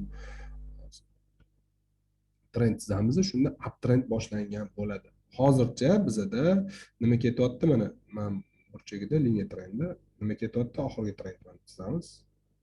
Nisxadashli trend ketyapti. Mana bitta ekstremum bormi yo'qmi? Mana shu yerda. Mana shu ekstremum hisoblaymizmi? Hisoblamaymiz. Hozir daily grafikda hisoblamaymiz ekstremum. Kichkina grafiklarda balki ekstremum bo'lishi mumkin. No, daily grafikda hisoblamaymiz. Sababi low bitta yopilgan, ikkita yopilishi kerak bizda. Ikkita switch yopilsa, korreksiya deb bilamiz va ekstremum zonaga o'tkazamiz uni. Ya'ni o'sha yuqori anaqasiga yoki qisib bo'lar ekan. O'sha trend bo'yicha ketayotgan ekan hali. Qaranglar. Mana bu yerda boshlangan nisxadashli trendimiz davom etadi. Mana bunga teg'izman. Mana o'zi aslida bitta ekstremum, ikkita ekstremummi? Nimaga ikkita ekstremum dedim? Qaranglar. Yana bir marta takrorlab o'taman, esingizda qolish uchun. Yopilish narxi bundan tepada va bu ham bundan tepada. Bundan pastda bo'lgan taqdirda ham oxirgi lowdan tepada ikkalasi. Ekstremum bitta, ikkita ekstremum. Korreksiya hisoblaymiz mana. Korreksiya hisoblaymiz bu zona.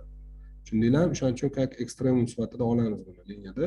Mana shu ikkala zonani birlashtirsak, o'zi trendimiz kelib chiqar ekan. Mana bundoq qilsak, mana qarang, faqat shunga urilgan. Mana bunga ham kelib urilib qaytyapti. Boyatdimi? Nima dedim? Liniya сопротивления sifatida ishlaydi bu zona. Liniya сопротивления. Mana bir marta urilyapti, ikki marta urilyapti, bir marta mana bundan boshlandi, bir marta urildi, qaytdi, trend paydo bo'ldi. Bizda nisxadashli trend, uchinchi marta urilyapti, to'rtinchi marta urilib ham pastga tushib ketyapti. Mana bu ketdi. Bu yoqni ekstremum hisoblamaymiz, sababi bitta o'zi low, bitta switch yopilyapti pastda bo'ldi. Yana bitta yopilishi kerak edi. U pastga o'tib ketgan, ekstremum yo'q. Значит, bizda oxirgi trend mana shu ekan.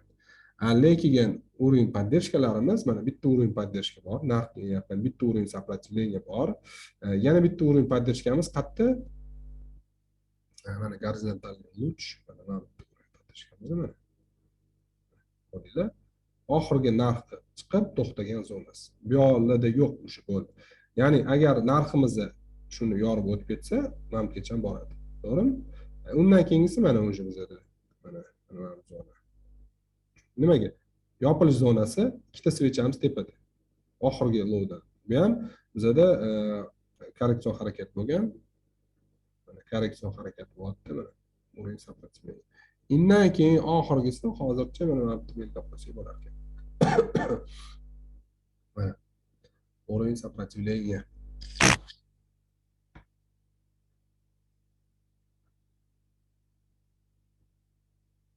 Tushundinglar? Nima savol bor? Shu yoqqacha. Mana zona уровень поддержки sifatida ishlaydimi, ishlamaydimi?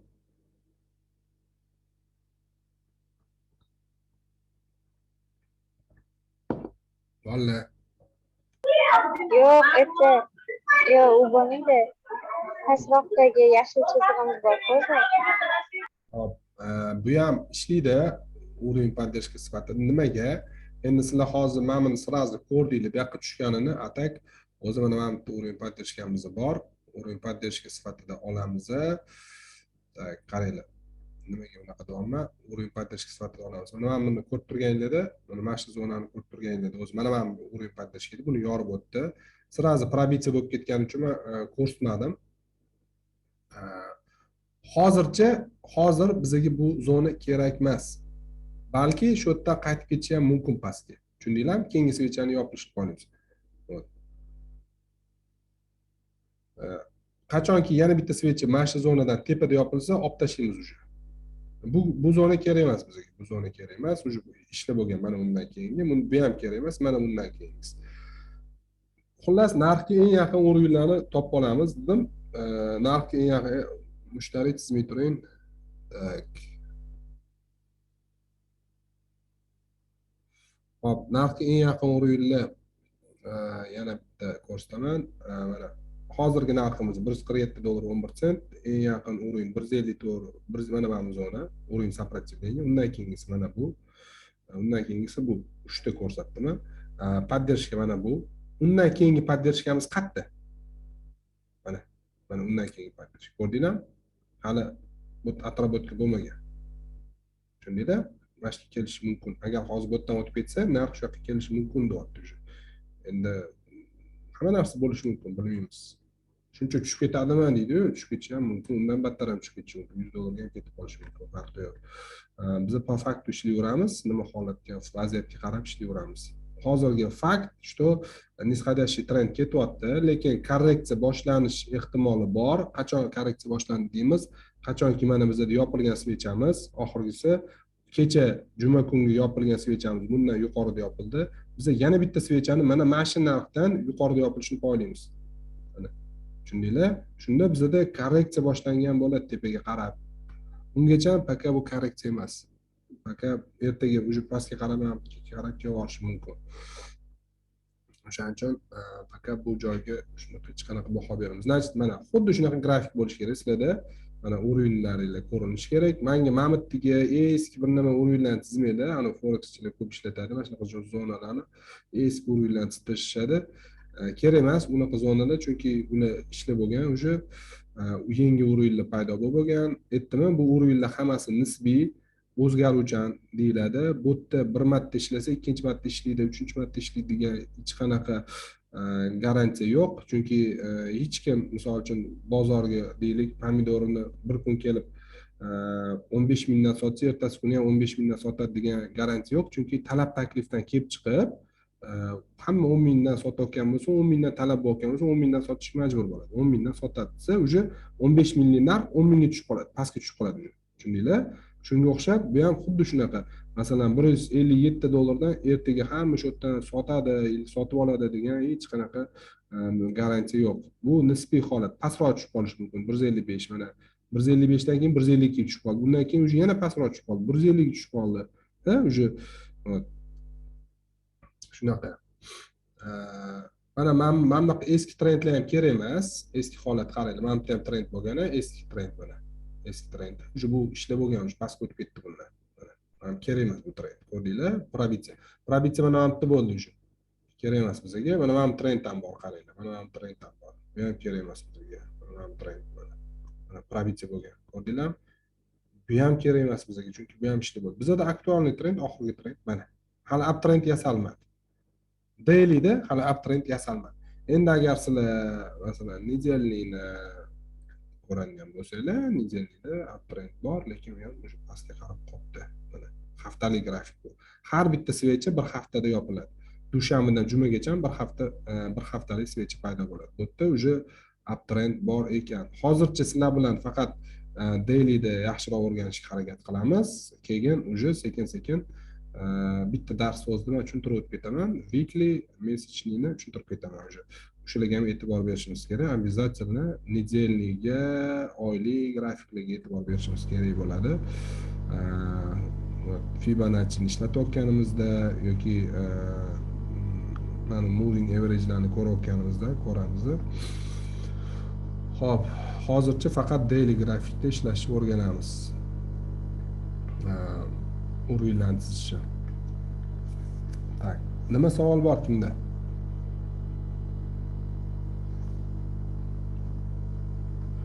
Xo'p, Qamar akada savol yo'q ekan, tushundilar. Bobur aka kech qo'shildilar. Bobur aka. Assalomu alaykum. Assalomu alaykum. Video chiqaman. Savolim bo'lsa keyin darsda beraman-da. Bo'ldi, хорошо. Kechroq qo'shildingiz-da, boya yo'q edingiz o'shanga. Tak. Diyorxon aka, sizda savol yo'qmi?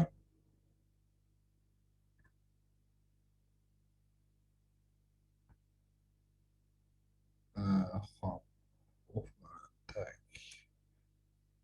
Jamshid aka, sizdachi? Yo'q, savolimiz yo'q. Xo'p. Mushtariy, tushundingizmi? Albatta tushunyapman. Qarang, agar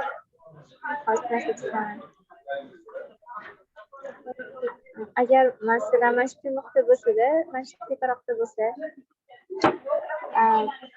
buni yoqasiga desa bo'ladimi yo'qmi? Yoqasiga ketsa. Bo'ladi. Mana bu hali atrobotga bo'lmagan trend, to'g'ri aytasiz. Hozir to'xtab o'chiring, ko'rsatamiz. Bir sekund kommentariy o'qish. O'chirdingiz, mana qarang. Mana trend, qarang. Narx yuqorida, buniki pastda. To'g'rimi? Значит, bizda tashqi trend bor, mana bu trend bor. Bo'ladi. Ha, bu ham to'g'ri trend hisoblanadi. Bu ham как boya aytdimmi, har bitta trend liniyalari agar narx pastda bo'lsa, уровень сопротивления sifatida ishlashi mumkin. Narxni qaytarishi mumkin, shu yerdan qaytib ketishi mumkin pastga. Agar narx tepada bo'lsa, misol uchun pastga tushib, urilib qaytib ketishi mumkin. Shuning uchun to'g'ri aytasiz, shu zonani ham belgilashimiz kerak bo'ladi. Hamma ishlamagan уровень liniya trendlarga e'tibor berish kerak. Mana bu deganlari уже kerak emas. Nima bo'lganmi? Nima urilga o'xshab. Biz sizga aytganimizda hozir mana tepadagi chiziqni olamizmi yo pastga qarab ketayotgan chiziqni olamizmi? Bunisini olamizmi yoki bunisini olamizmi?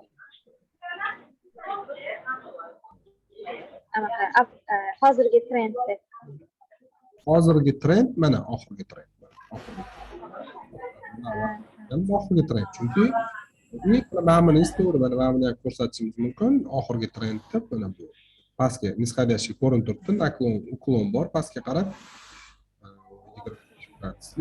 Lekin oxirgi trendimiz mana ichki trend turibdi, mana shu. Bunga yetib olish uchun mana bu trendga yetib olish uchun oldin mana buni yorib o'tish kerak. Bunimiz ishlab bo'lish kerak. Tushundingizmi? Keyin bu yoqqa boramiz. Aka, bizda aktualniy trend mana. Mana bizda aktualniy trend. Trend olamiz. Qanday? Tashqi trend deganda nimani nazarda tutyapsiz? Nima deysiz? Tashqi trend deganda nimani nazarda tutyapsiz? Tashqi trend deganimda mana bu trendimizdan bu tashqarida joylashganmi? Tepadami? Tashqi trend bo'lish uchun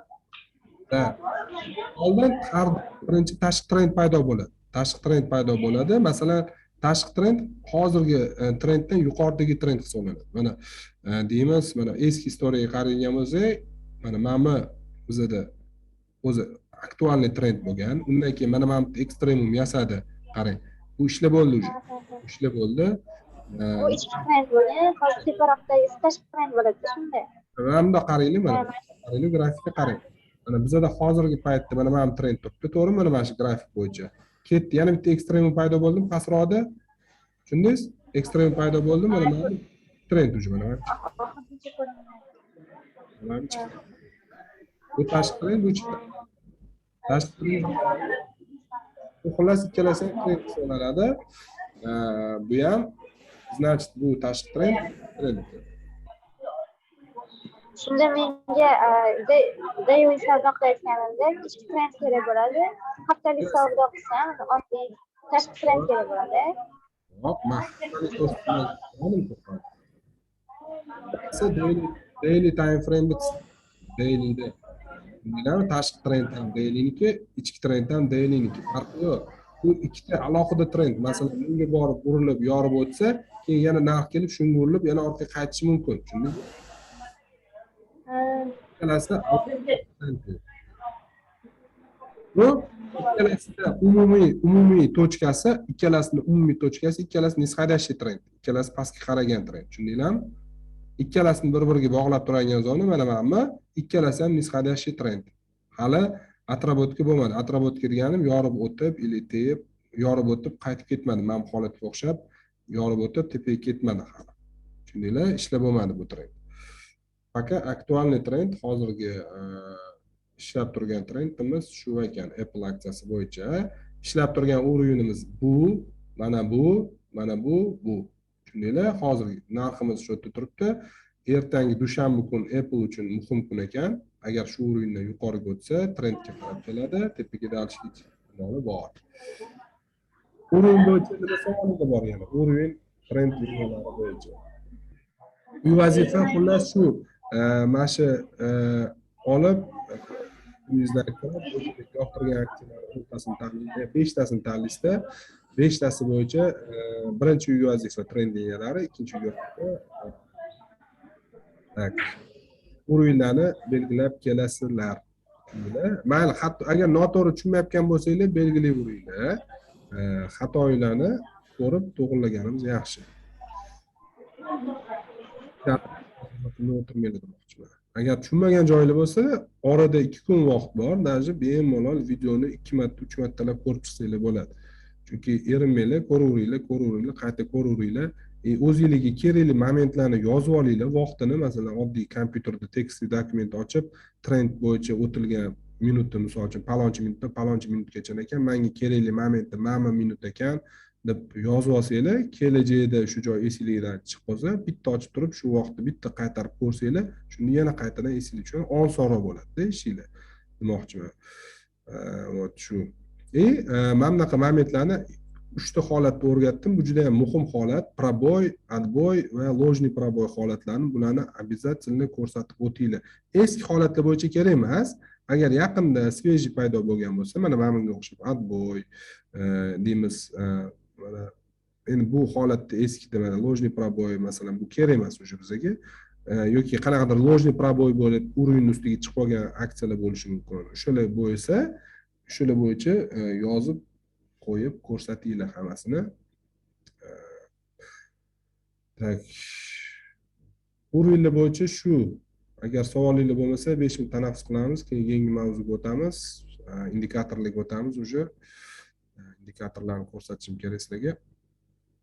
Yana bitta eng muhim asosiy bitta indikator ko'rsatar ekanman bugun, уже shu bilan vaqtimiz bo'ladi. Uyga vazifa ham bo'ladi. Уже asosiy indikatorlardan bittasi. Xullas 5 minut tanaffus qilamiz, keyin davom etamiz.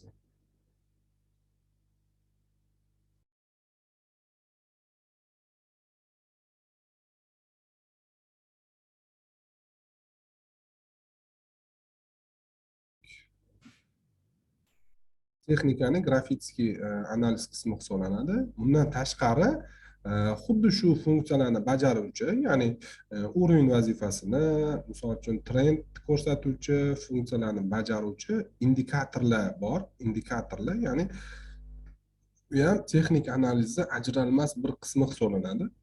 Juda ham muhim indikatorlar bor o'zi. Indikatorlar bizga savdoyimizda, shu texnik tahlilimizda yordamchi hisoblanadi. Va shu indikator yordamida biz qanaqadir bir xulosani aniqroq chiqarishimiz mumkin bo'ladi-da, qanaqadir bir xulosaga kelishimiz kerak bo'ladi. Misol uchun, mana shu trendni qachon uptrendga o'tishi, misol uchun to'g'ri biz hozir uровень ko'rib turibmiz.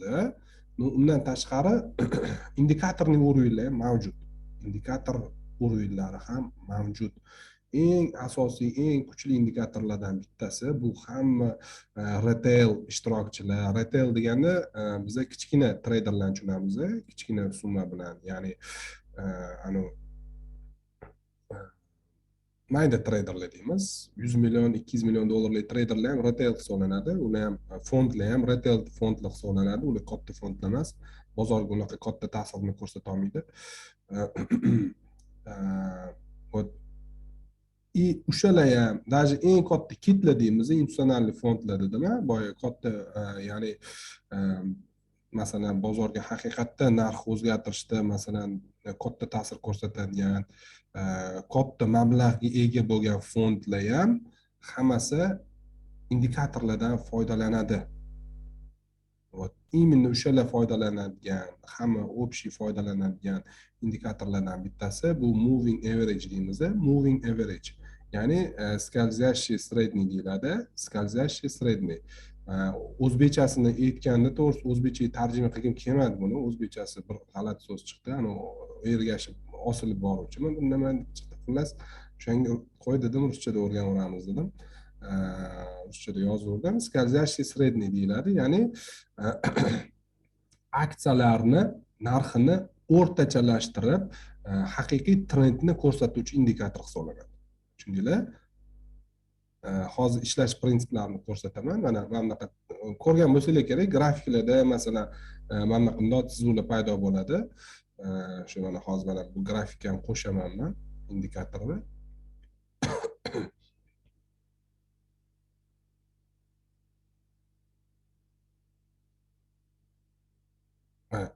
Sizu paydo bo'ldi, ko'rdinglarmi? Скользящий средний deyiladi. Bu mana sizu ko'rgan bo'lsangiz kerak, har xil kimlardir analiz qiladi, grafikda mana shunaqa tizuvlar turadi yoki qanaqadir bir fondlarni yo analitiklarni grafikini ko'rsanglar mana shunaqa liniya turadi. Bu ya'ni скользящий средний, moving average deyiladi. Moving average, скользящий средний deyiladi. Ya'ni aksiyalarni narxini o'rtachalashgan haqiqiy qiymatini ko'rsatadi. Ya'ni mana haqiqiy чистый trendni ko'rsatadi. Masalan deymiz, скользящийlar, biz ishlatadigan скользящийlarimiz asosan e'tibor beringlar, yozib olinglar o'zingizlarga. 10 moving average bor. 10, 20, 50, 100 va 200. Yana bittasi bor, uni oxirida ko'rsataman, keyinroq ko'rsataman, mana shundan yaxshiroq tushunib olsanglar, keyin ko'rsataman uni. O'zi swing trading bo'yicha strategiya o'tayotganini ko'rsataman. Yana bitta anaqani, uровеньni. Atak hozirgisi 10, 20, 50, 100, 200. Endi bularni hisob kitobi qanaqa? Bularni hisob kitobi, o'zi vazifasi nimadan iborat? Скользящий среднийni, ya'ni moving average vazifasi birinchisi trendni aniqlash. Ikkinchisi smena trend deymiz, smena trend, ya'ni smena trend. Trend ketayotgan bo'lsa, trend o'zgarganini aniqlash. Masalan, pastga qarab ketyapti, уже trend o'zgarganini aniqlash, bu ikkinchi vazifasi. Uchinchi vazifasi liniya поддержки va liniya сопротивленияларni ko'rsatib berish. Tushundinglar? Mana xuddi boyagidagi mana 3 ta instrumentni o'tdik-a biz, 3 ta instrument. Уровень, линия сопротивления, линия поддержки, уровень поддержки, уровень сопротивления и плюс тренд, да, тренд mana. Xuddi shu vazifani скользящий средний ham bajarar ekan. Moving average ham bajarar ekan. Moving average deb gapirishga o'rganinglar har doim. Moving average, ya'ni trendni aniqlab beradi. Mana trend qaranglar. Trendni aniqlab beradi dedik-ku. Masalan mana trend qaranglar. Moving average dan pastga ketyapti. hamma chiqib ketdi.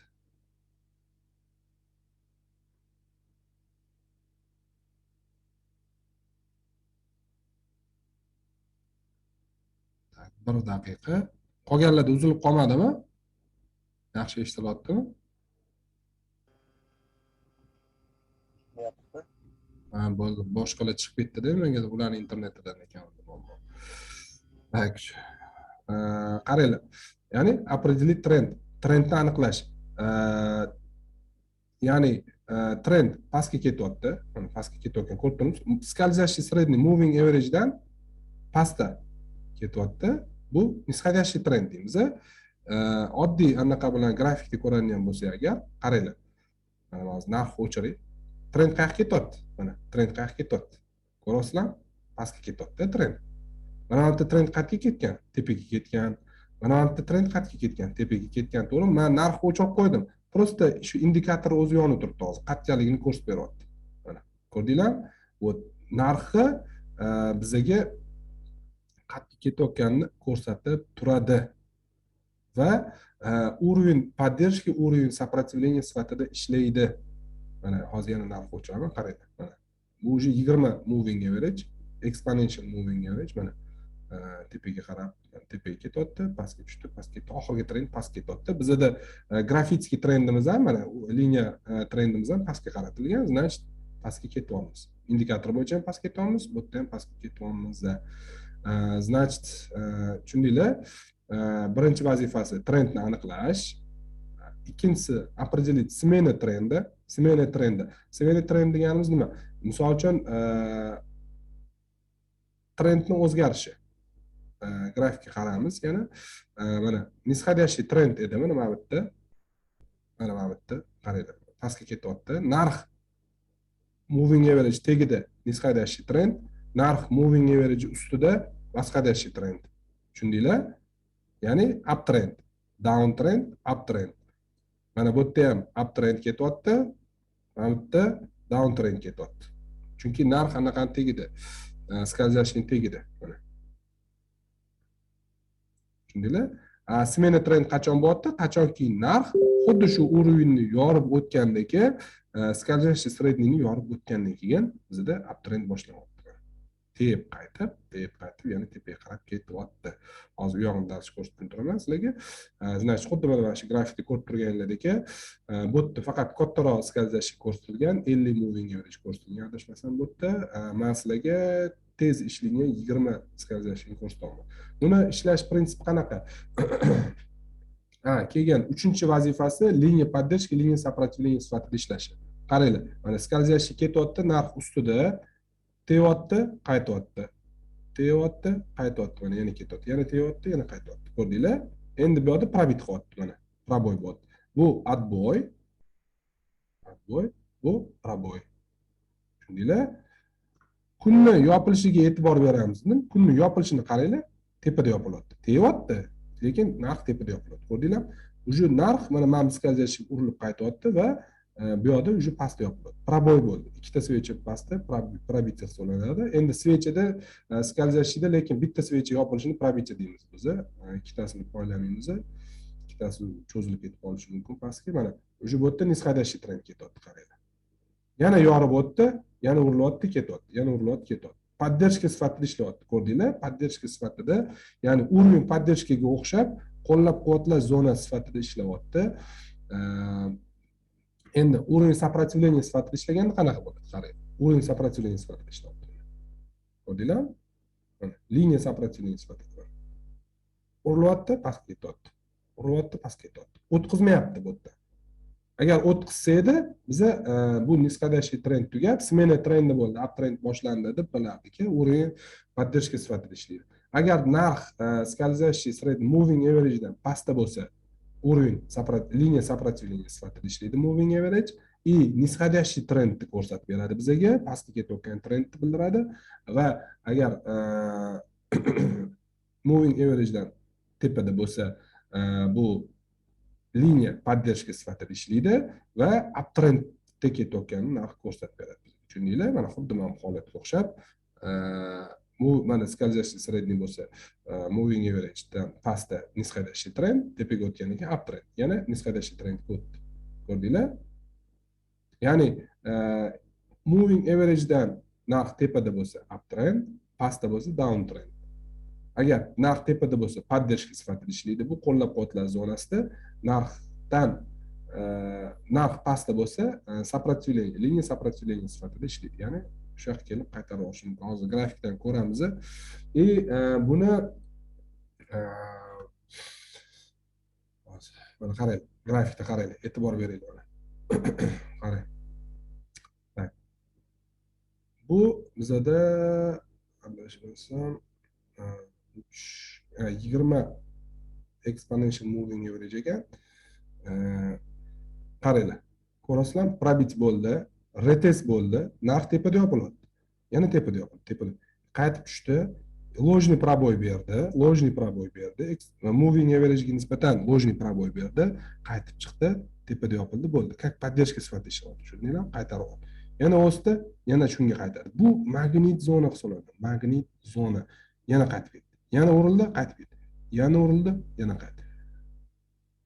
Именно katta fond tashkilotlari, fondoviy игрокlar, kitlar deyilib, просто oddiy til bilan kit deb aytaman. Kitlar именно mana shu zonada покупка. Uni mamutda покупка qilmaydi. Ular poylaydi, пока shuni chiqib, pastga tushirib, mana shu zona ularni покупка zonasi hisoblanadi. Дальше bizani ham shu zona покупка или доливка zonamiz hisoblanadi. Masalan, mamutda pozitsiya ochgan bo'lsak, swing trade bo'yicha mamutda doливка qilamiz, yana ketdi. Mamutda doливка qilamiz, misol uchun, da, o'sha mamutga qaytib tushganini yopib boramiz hamma pozitsiyamizni, misol uchun. Da, oddiy anaqa aytolman sizlarga, orientir olib aytolman. Xuddi shu ishni kitlar ham xuddi shu ishni qiladi. Faqat ular daily time frame emas, ular o'sha nedelniyda ishlaydi. Nedelniyda qarang, qanaqa ketyapti, trend qaranglar. Ko'rasizlar? Ko'rdinglar? Uptrend, полный uptrend ketyapti, qaranglar. Nimaga bu qaytib keladi? Chunki baraka topkurlar, tushuninglar, kitlarga bu yerda sotib olish невыгодно. Bu yerda sotadi, mana bu yana qaytadan kiradi. Или doливка qilishadi, dalish tepaga uchirishadi. E'tibor bersanglar, именно mana shu zona ko'rilganidan keyin narx tezlashadi tepaga qarab. Ko'rasizlar? Tushishi sekin, tepaga tezlashadi. Ko'rdinglar? Bekorga emas. Chunki уже yana bu yerda объем kiradi, qo'shimcha kuchlar kiradi уже. O'shaning uchun shunaqa bo'ladi. Mesячный grafik o'tadigan bo'lsa, undan ham dahshat ko'rinadi. Qaranglar, mana qaranglar. Именно Apple grafika, oylik grafikda necha yildan beri, 2020-yil 1-apreldan beri endi shu yoqqa yetib keldi. Ko'rdinglarmi? Ungacha qattiq yurgan, qancha tepaga yurgan, necha foiz yurgan, masalan, so'raydigan bo'lsak, 639 kun 194% o'sgan ekan, $120 endi qaytib keldi o'sha yoqqa. Bu qaytib kelishi bekorga emas. Bu qaytib kelishi bilinglarki, xuddi dailyda shunga qaytib kelib urilib tepaga ketgandek, agar shu zonada покупатель kiradigan bo'lsa, kitlar kiradigan bo'lsa, значит biz yana tepaga qarab bitta mana bunga o'xshagan tepaga выстрел bo'lishi mumkin, mana bunga o'xshagan harakat bo'lishi mumkin tepaga. Tushundinglarmi?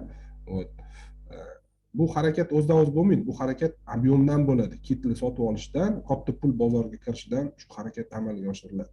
Oddiy retail ishtirokchilar bunaqa harakat qildira olmaydi. Bunaqa yurg'iza olmaydi. Buni большие деньги deydi, большие деньги yurg'izadi buni, katta pul yurg'izadi. Shuning uchun har doim o'shalar bilan shu nima deydi, крупный игрокlar bilan birga ishlashni o'rgansak, biz foydada ishlaymiz. Tushundinglar? Asosiy hamma ko'radigan indikatorlarni ishlatamiz.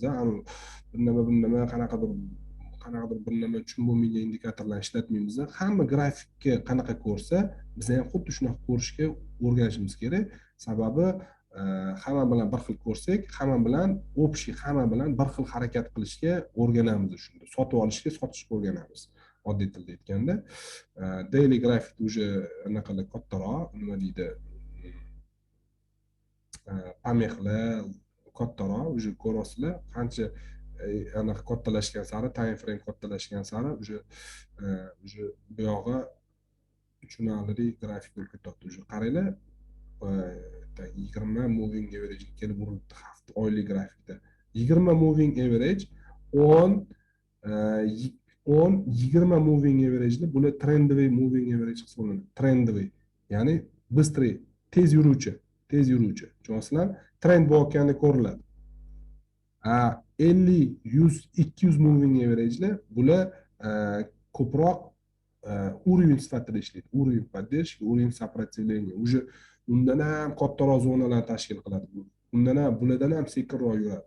Hozir men yoqaman, ko'ramiz, hozir qaranglar. 10, oq qaranglar. Menda oq rangda turadi ikkalasi. Oq rangda turadi. Sababi bilaman, bu trendовый indikator bo'lgani uchun shularni yorib o'tganni pastga men уже trend tugadi deb bilaman. 50 mana 100, 200. Ko'rdinglar? Bular pastroqda уже. Bular bundan ko'ra sekinroq yuradi. Hisob kitobi qanaqa amalga oshiriladi? Keyin men sizlarga qatdan qo'yish ko'rsataman bu indikatorni. Tak, qanaqa hisob kitob qilinadi bu o'zi? Qanaqa hisob kitob qilinadi? Qaranglar. Tak, mana qaranglar. Hisob kitobi oddiy, скользящий средний degandan o'zi bundoq logik o'ylasanglar ham kelib chiqadi javobi. Ya'ni masalan deylik 10 moving average, 10 da, mana bu 10, to'g'rimi?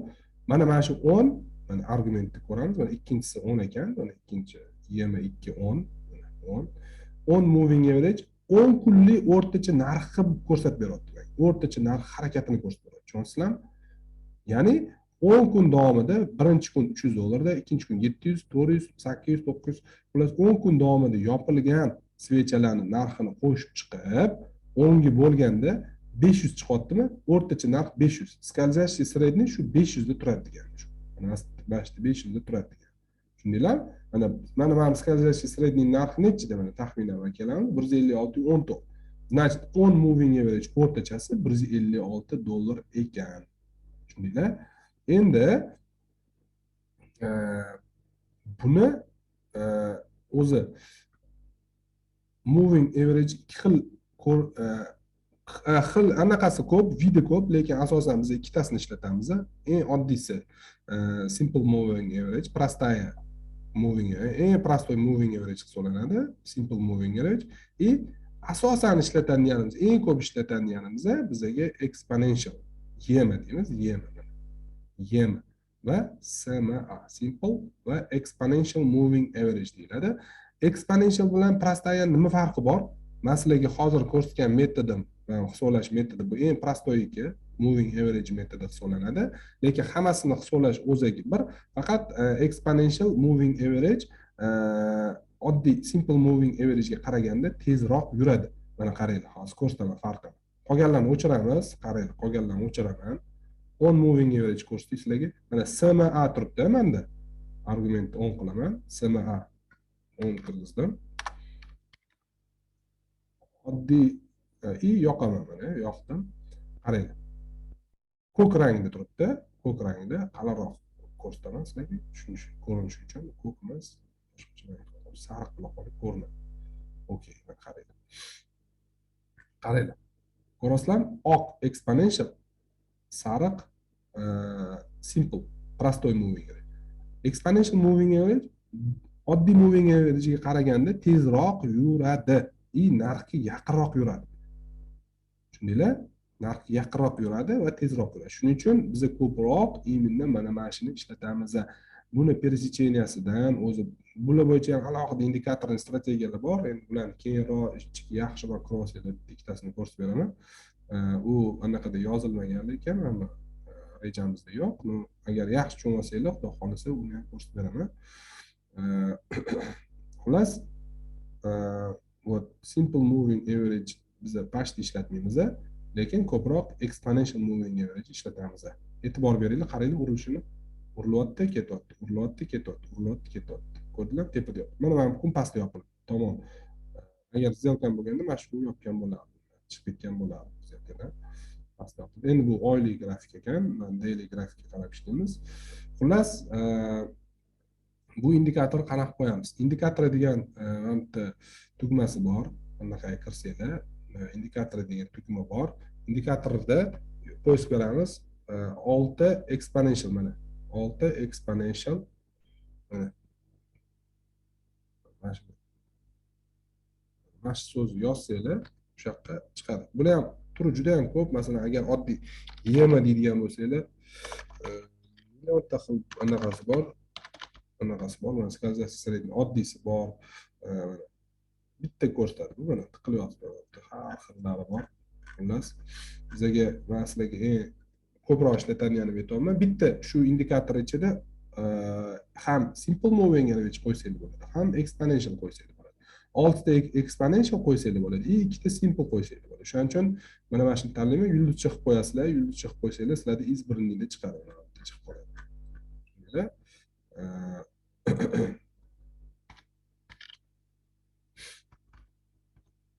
mana bosdim, shuni menda qo'yilgan уже, shuni bossanglar, уже qo'yilib qoladi. Ya'ni qanaqa holatda uni boshdan qilib chiqamiz, hammasini men o'chirib tashlayman. Qarang, o'chirib tashladim. Indikator bosamiz. 6 exponential deb yozsanglar, mana shu so'zni yozsanglar chiqadi. Bitta ustiga bossanglar bo'ldi, tamom. Mana уже mana bu holatda kelib chiqadi hammasi.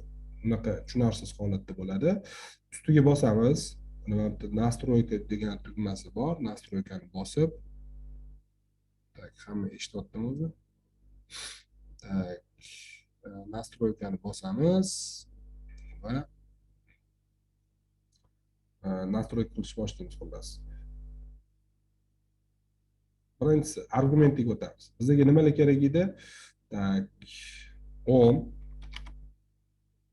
20 5 turaversin, 5 keyin qanaqa ishlatish ko'rsataman. 50 100 va 200 mana 200 yozilgan ekan o'zi, 200. Simple moving average ni пока что kerak emas bizga. Endi stilga o'tamiz va trendoviy indikatorlarni, trendoviy, ya'ni aytdimmi? 5 10 20 uchalasi bizda trendoviy hisoblanadi. Bыстрый, tez indikatorlar trendni haqiqiy anaqasini, hozirgi holatini ko'rsatib turadi. Hammasini misol uchun men oq rangda belgilagan. 5 ingichkaroq oq. 10 bu ham oq, qalinroq bo'ladi. 20 bu ham oq, undan ham qalin bo'ladi.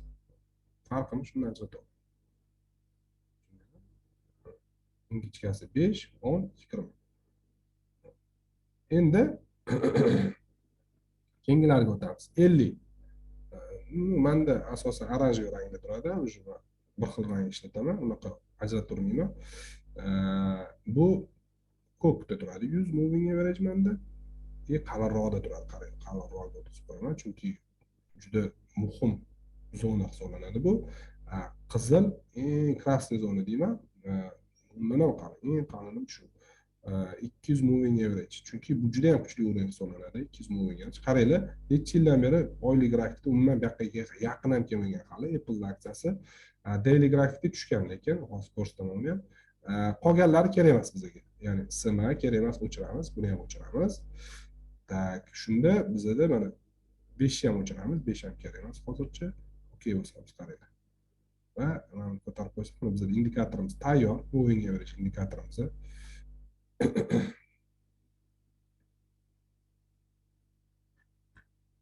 Mana. Ko'rdinglar? Trend qaranglar. Endi dailyga o'tamiz. Dailyga o'tamiz. Qaranglar. Narx o'chiramiz. Trend pastda. Trend pastga qarab ketyapti. 10 ham, 20 ham, 200 dan ham даже pastga o'tib ketgan. Ko'rdinglar? 200 dan ham pastga o'tib ketgan. Значит, mana qaranglar. Logika bo'yicha qaraydigan bo'lsak, o'zi общий bozor holatiga qaraydigan bo'lsak, qachon biz 100% uptrend deb bilamiz, qachonki mana shu hamma скользящийlardan tepaga chiqib olsa, aksiya. Shunda tepaga o'tib olsa. Agar bizda oldimizda 200 moving bormi, qizil mana. Bormi? Aksiya shunaqa holat bo'ladi, shunda chiqadi, buriladi, past ketadi. Mana bormi, 100 bormi, uriladi, pastga ketishi mumkin. Oldida to'siqlar bor, liniya сопротивлениялар bor. Tushundinglar?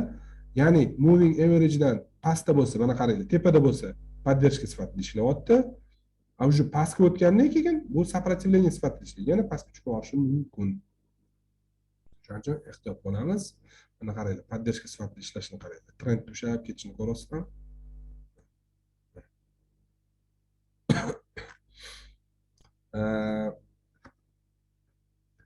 Hozircha bizga trendni aniqlash bo'yicha mana 250 lik kerak emas. Kerak emas bizga. Uni o'chirib qo'yib tursak bo'ladi paka. Mana oranjevini 4, 5, 6 ni o'chirib qo'ysak bo'ladi. Ikkitasi tursa bo'ladi paka bizda. Trend ko'rib turishimiz uchun, mana bundoq turishimiz uchun. Agar chalg'imayman desanglar, yoqib qo'ysanglar ham bo'ladi. Nedelnik o'tirsa mana holatni qaranglar. Holat. Mana bu ham qaysingadir kelib taqalgan. Qaranglar. Ko'ringlar. Qaysin kelyapti bu? Qaranglar, уровень и plus 100 скользящий kelyapti. Ko'rdinglarmi? 100 moving average ga kelyapti mana. Shunga kelib, urilib orqaga qaytish imkoniyati bor. Ungacha yetib kelmabdi lekin.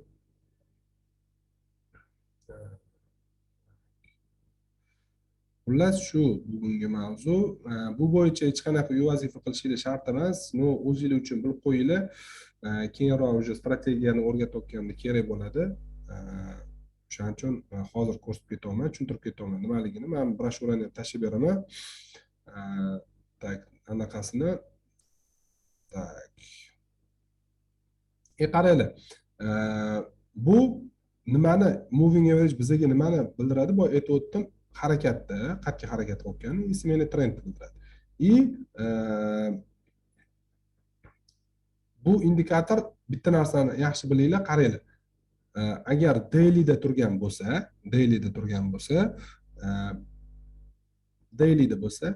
bir kun kech ko'rsatadi. Bu sizlarga oldindan harakat qat'iy bo'lishini ko'rsatib bera olmaydi. Bir kun kech ishlaydi. Agar masalan 5 minutlik o'tkazganda ham bo'lsa ham shuni 5 minut kech ishlaydi bu. Tushundinglar? 5 minutdan keyin suriladi yonga. 5 minutdan keyin suriladi. Narx yopilishiga qarab, boyga hisob-kitob ko'rsatdim-ku sizlarga qanaqa. Yopilgandan keyin suriladi. Tushundinglar? Yopilmasdan oldin surilmaydi. Yopilgandan keyin suriladi. Shuning uchun indikatorlar har doim kech ko'rsatadi, 5 minut kech ko'rsatadi. Mana trend tushishini ko'rasizlar. 5 minut kech ko'rsatadi. Shuning uchun bizga yordamchi sifatida ishlaydi faqat.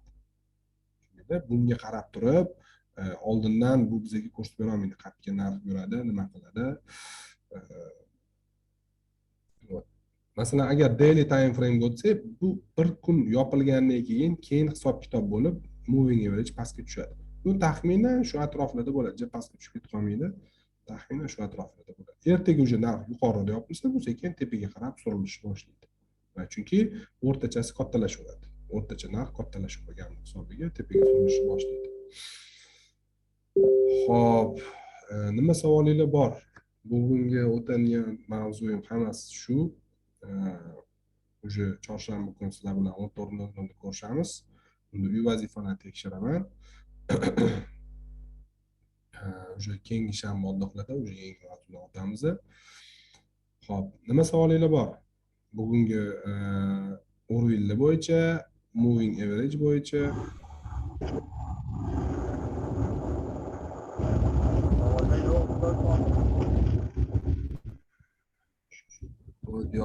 tog'damilar deyman-da, shamol bo'lyapti.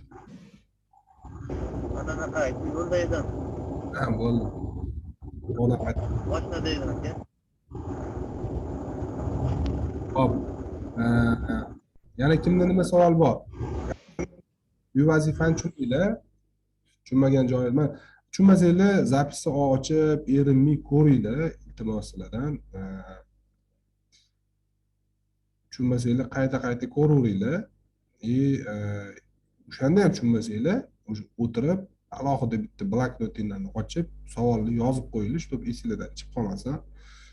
O'sha narsani mendan o'sha dars davomida so'rasanglar, bemalol shunga javob berib o'taman. Xudo xolasa inshaalloh. Tak, bo'lmasam shu, mana Zubayha opa ham kiribdilar bugun darsimizga. O'tamiz. Assalomu alaykum Bezod Murodovich, yaxshimisiz? O'zi yaxshimisiz? Rahmat, yaxshi. Charchamayapsizmi? Boshlab oldinglarmi? Bolalar yaxshimisizlar? Yaxshi yuribsizlarmi? Assalomu alaykum. Va alaykum assalom. Yaxshi, darslik zo'r bo'lyapti. Hozir men ham qarab eshitib o'tirdim.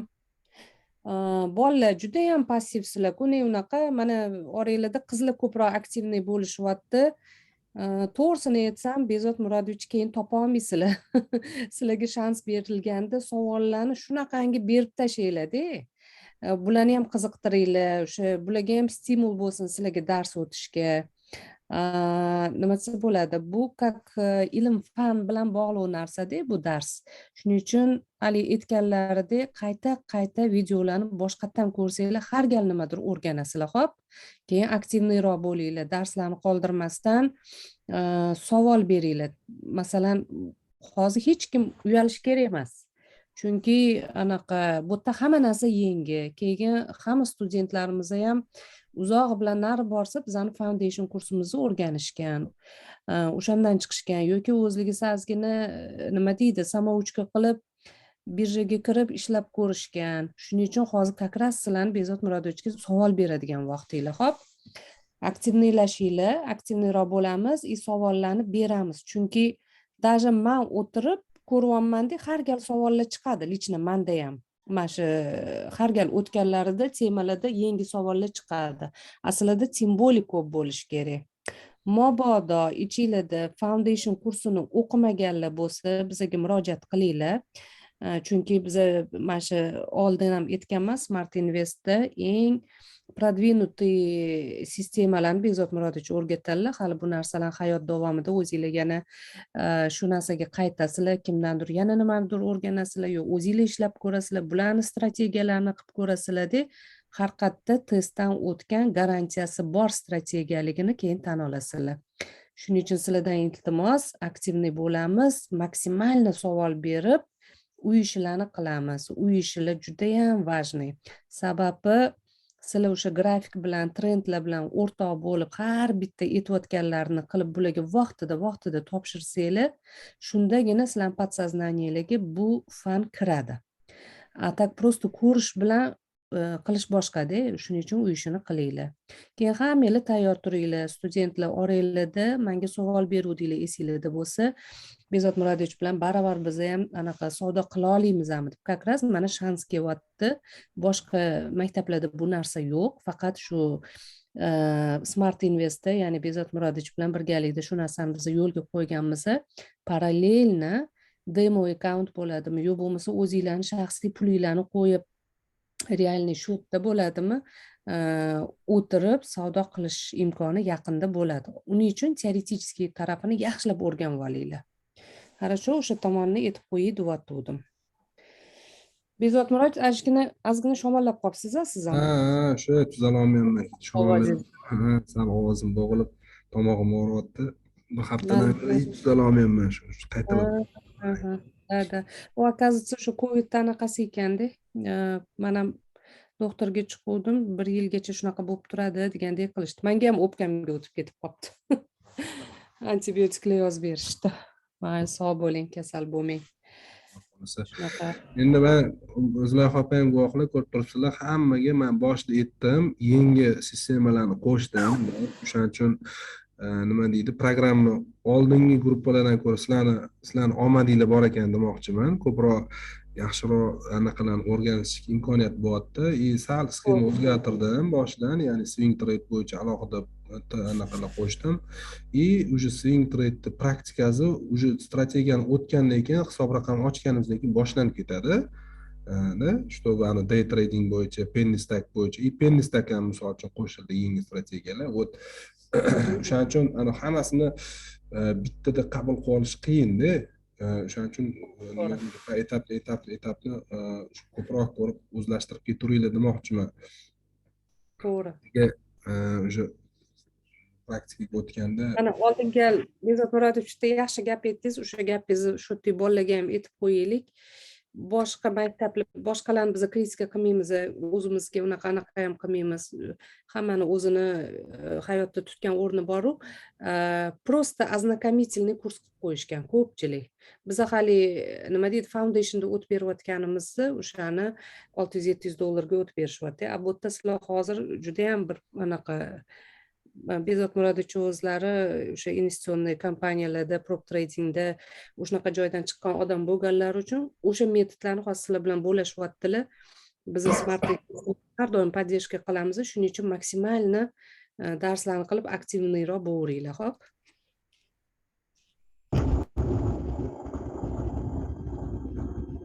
Hamma главное uyalmanglar. Savollar bo'lsa, savollarning hammasini so'ranglar. Nima boshingizda savol bo'lsa, boshqalarga ham полезный shu narsani bilish. Beraveringlar. Qancha xohlasanglar, hammasiga javob topasizlar. Bular motivatsiya qilinglar. Sizlar o'zingizlar samomotivator bo'lishinglar kerak bu sohada. O'zingizlar motivatsiya qilib, vaqt topib berilishinglar kerak. 2 oy endi shunga o'zinglarni bag'ishlaysizlar. Biz ham unaqa har gal motivatsiya qilishimiz shart emas, no endi baribir bir marta aytib qo'yganmizda aktivniylashishinglarni xohlaymiz deb biz ham.